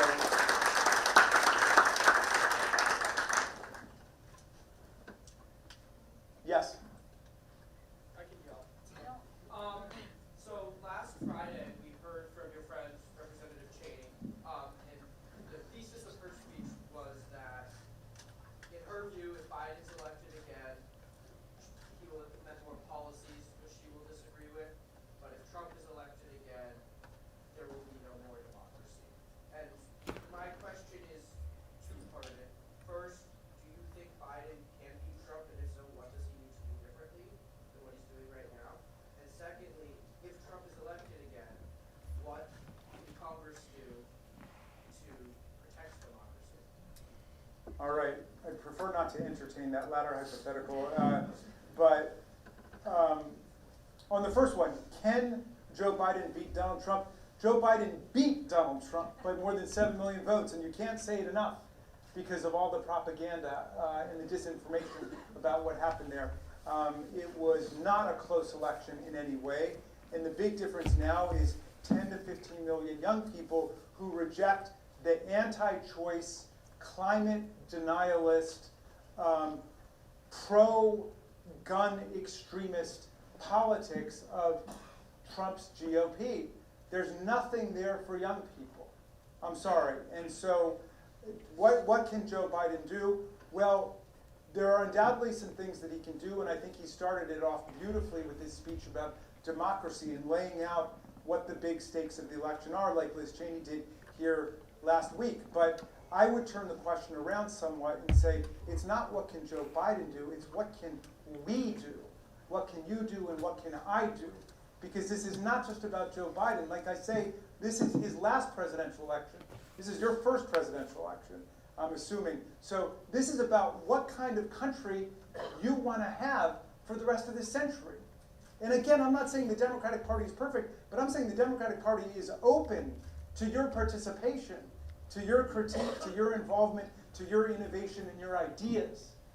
And so I will use this as an opportunity to plug my Democracy Summer Project, which is for high school and college kids across America to come and spend the summer with us this summer, where we will have the greatest political philosophers, legal historians, government experts in the country participate in nationwide Zooms for 6 or 7 hours a week. No academic credit. You're doing it out of love of your country. But then the rest of the week, you will go and knock on doors and canvass and do voter registration and do online digital organizing. This is what we need you to do. We want you to do. And who knows where it will take you, but it'll take you someplace good, I think. And I know it'll be great for America. So I'm hoping you will join Democracy Summer. That's something we can do different. Let's not be spectators. Let's be engaged participants in this election.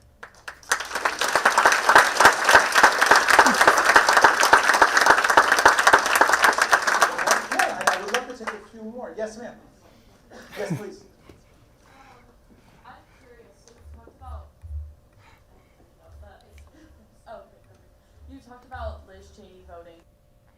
One of the things I wanted to tell also a couple words that the way, of course, I see that in this specific lecture we can see a lot of young people, and probably because it is like in college. It is like in college. I mean, like that's why.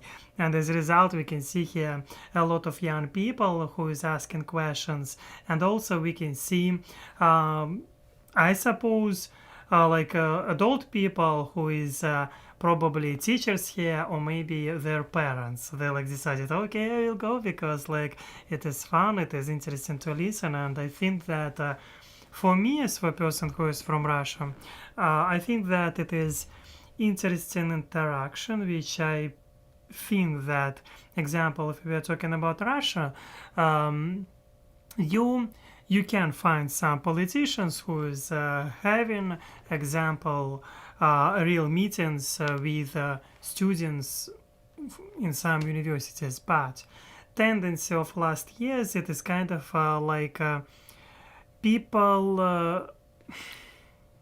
in Russia, they it is because it is autocracy, and in autocracy sometimes people afraid questions who is going to on elections, and people afraid questions because questions can be dangerous pretty often.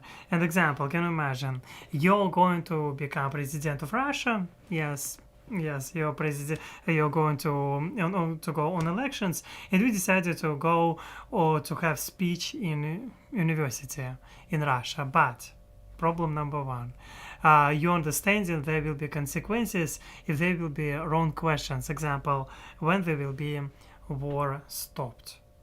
Number one, it is not war, it is specially military operation by the Russian law, and only for this you can already go to the jail.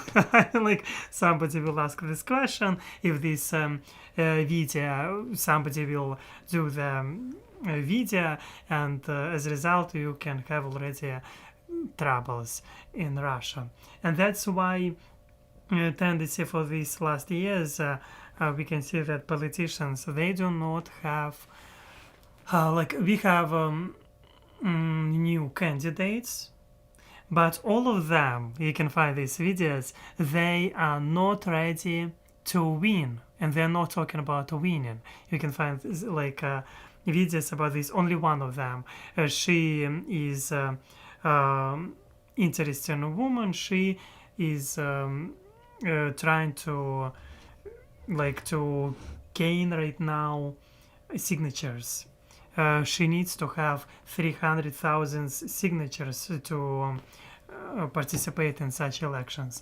Anyway, what I'm talking right now, that's why for me, as for a person who is from kind of different system, and like, wow, it is different to like, I would say, communication, different quality communication. As a result, I'm like, wow, they can ask this question and they will not be persecuted for this. Like, how it's like, example, if this person will ask about a war in Ukraine, and there will be not any consequences for this person, but she's student, she can lose her, example, she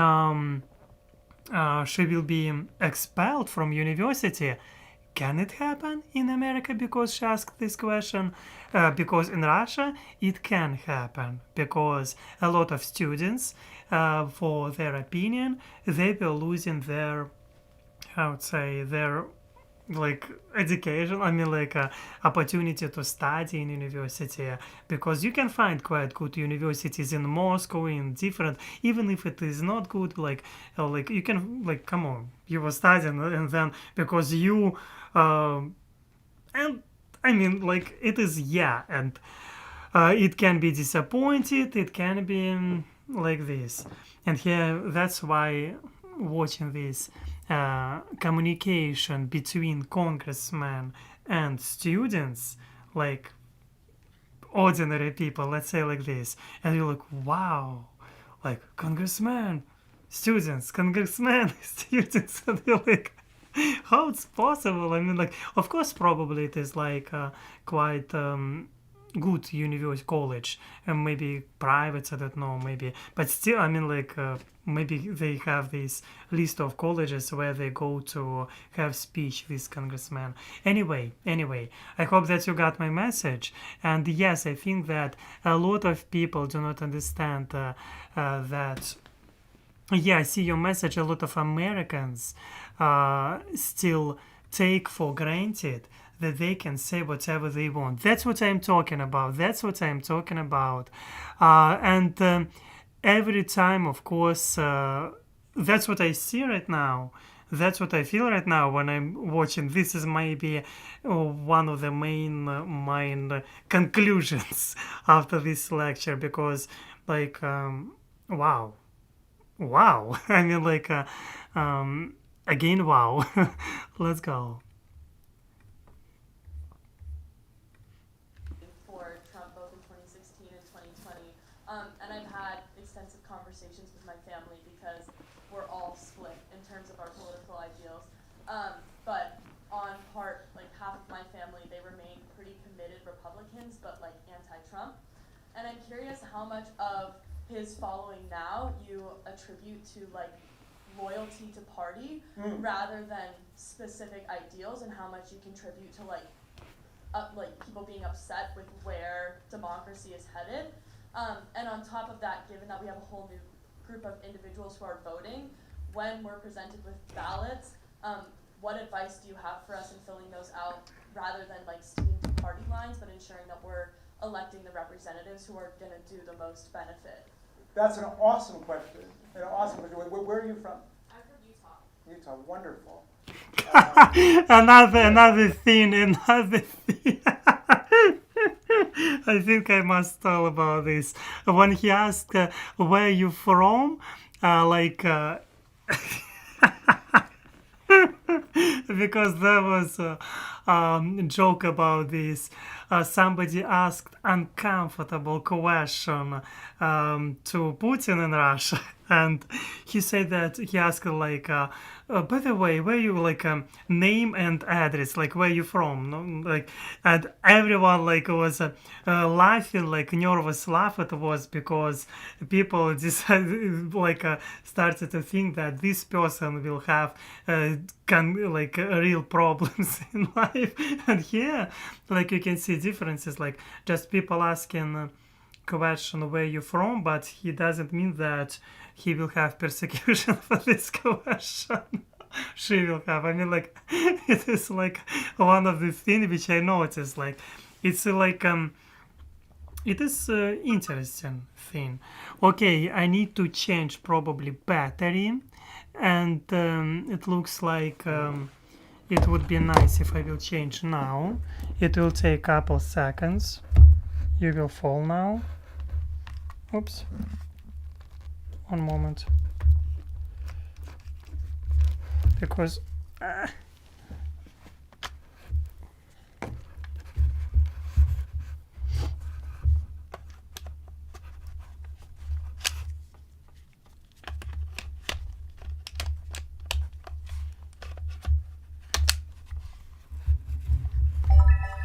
oops. Oh, I hope that I will appear right now in our screen. Alex, I'm here. Yes, and you will be able to see me. Well, yes, I'm here. Wow, my name is Alex and I'm online. Okay, yes. In future I want to have camera. I want to tell again couple words.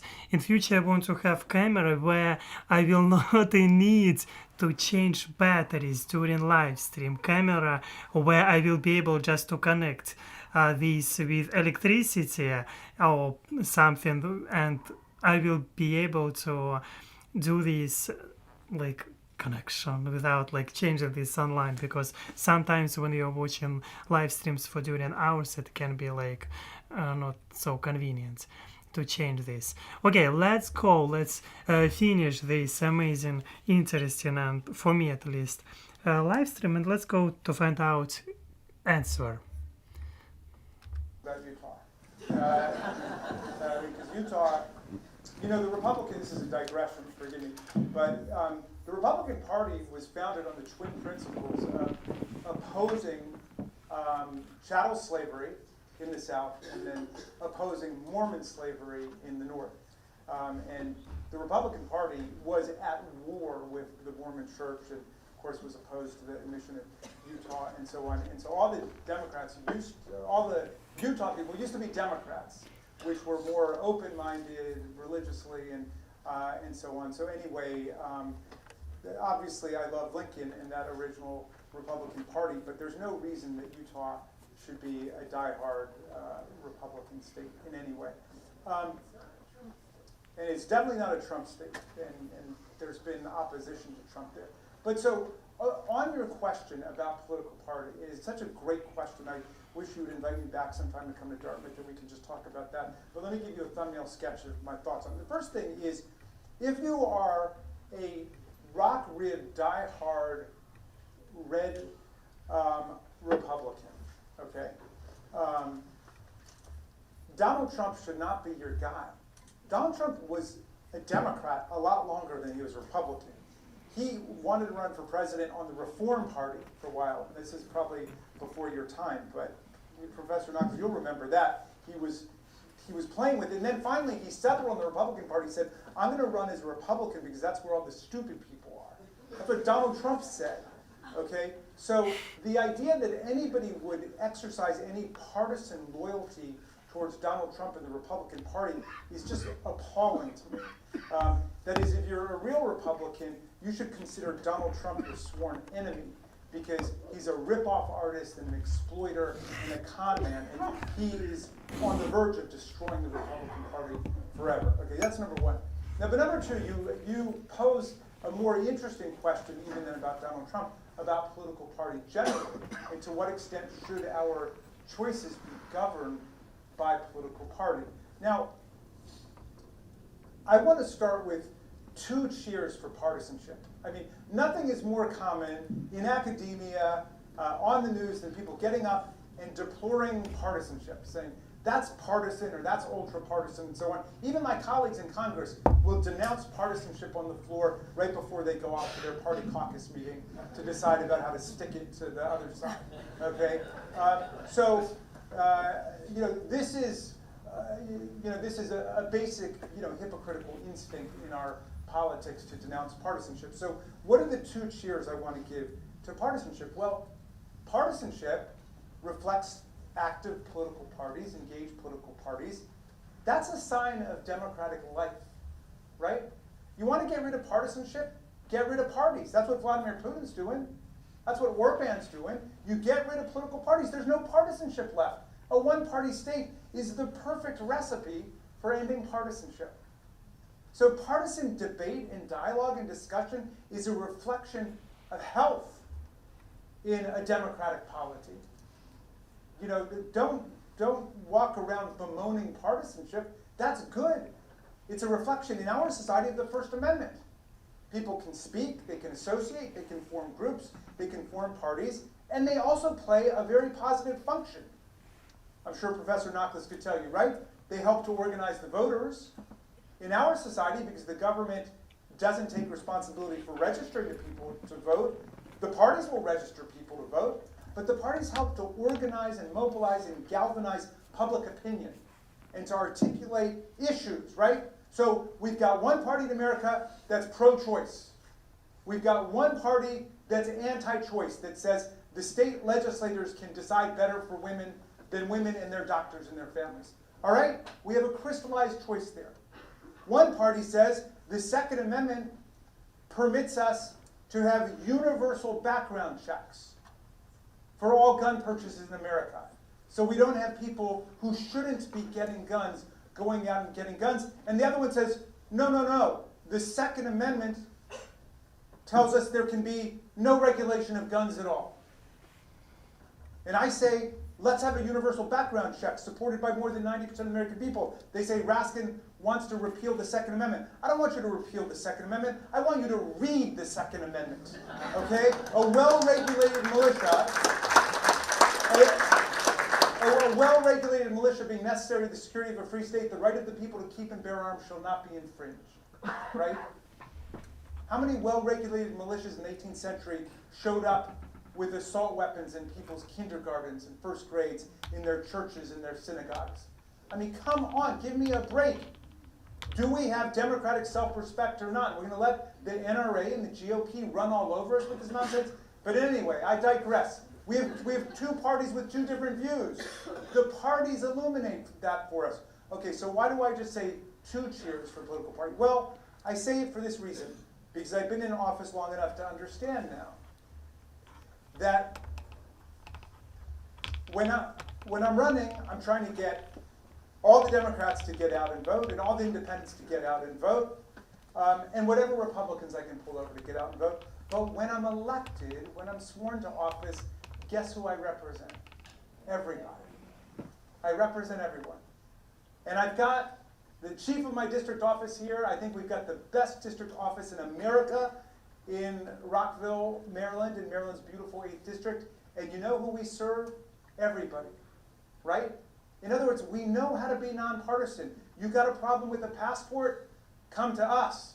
Kathleen's going to kill me for saying it. But you come to us, you got a problem with Social Security, Medicare, Medicaid. We ask you one question. Do you live in the 8th district? We don't ask, are you a Democrat or Republican? We know how to be nonpartisan. That's what I said to the senators during the impeachment trial. We know how to be nonpartisan. They swore an oath to uphold and defend the Constitution against all enemies, foreign and domestic. Then they swore a separate oath to render impartial justice as jurors. Impartial, that's almost a synonym for nonpartisan, right? Impartial, nonpartisan. It's got the exact same etymology, the exact same root there. We know how to do it when we're willing to do it, when we're willing to stick to our oath, then we know how to act that way. So I say 2 cheers for partisanship. Overall, we've got to be loyal to the Constitution first, loyal to the country first, but there's nothing wrong with being in a political party. Now, we admire people who are willing to break from their party and are willing to envision something new, like Lincoln did. Lincoln created the Republican Party because the Whigs were wimping out on slavery. And the know-nothings with their anti-immigration politics, Lincoln considered an absolute danger to American politics. And they created that. I happen to be somebody, I'm kind of persona non grata with some of my colleagues. I am for absolute open entry into the political system. In my state, in Maryland, I'm a bit ashamed of this. To get on the ballot as a Republican or Democrat, you need one signature, your own. But if you want to run for governor as an independent or a libertarian or a green or whatever, you got to go out and get, I don't know, 48,000 signatures in everybody's ward and precinct and congressional district and sign it 3 times and come on, you know? Like the major parties cannot put up these impermeable barriers to competition. Competition's a good thing in economics, it's a good thing in sports, it's a good thing in education, and it's a good thing in politics. And right now, the Republican Party needs some competition from people who have traditionally adhered to their views. And in the meantime, I'd like to invite you and your family, come on down and see me in Maryland or in Washington. I want to get some of those Utah Republicans coming on over to our side. Thank you for that question. It looks like we finished to watch this live stream, and I see your messages. I will read this now, and one of these messages, hello to everyone who joined only right now, like example, where it was, example, Aleks, if, let's read together again, why not? Aleks, if I could make a suggestion, if you know some of the political science courses you are taking next year, look up the professors and see if you can schedule time with them now. Find out what. At first I need to to apply documents and to. I have a lot of things which I need to do, and like before talking about my education, I need to return, like to do some document stuff, like example, I need to return my documents from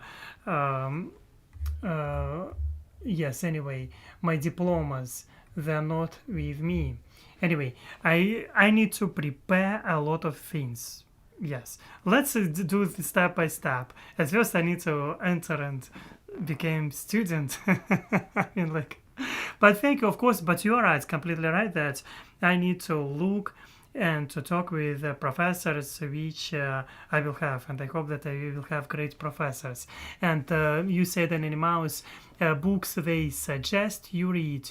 It is true, it is good to listen what kind of books they're advising, and you advising also our Eagle community to me to read some books, and I'm receiving some books which yeah, you can send me books too, why not? I mean, like, you can send them and I will be happy to read them. And yes, I see another question. It is It's not question, it is statements from Brenda Snow. Two-party system is a good thing. It's a good to debate politics swing like a pendulum on a clock back and forth. Yes, I saw this clock's pendulum. It looks interesting, and it depends. I mean, like in Sweden, you can find representative, but just it depends culturally. Like not also culturally.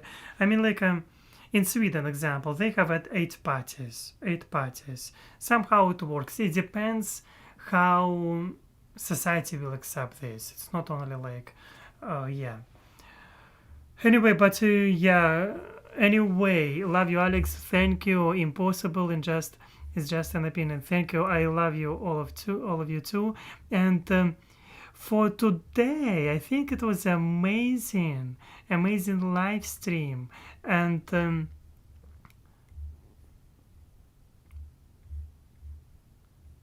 yes, today it was amazing live stream, and I was trying to understand that with you a little bit, like because I saw this lecture is named after Democracy versus Autocracy. I was looking at this and I was expecting more about lecture. I mean, I was expecting more comparison. Anyway, it was more about internal policy inside of America, but I enjoyed this. I enjoyed to listen this. And again, I'm not advising anyone to do anything. I'm just learning. And for this, I hope that for my attempt to improve knowledge about political science, I will be happy if you will leave me likes, many likes. You can leave me also comments after we will finish live stream too. And also you can help me in buy me coffee. I'm trying to save the money for my first car ever. And also, yes, you need to know that you are amazing, you are the best, you are enough. And thank you for your support. I'm hugging you. I'm hugging you and wishing you to be yourself, always to be yourself. And yeah, thank you. And as always, see you next time.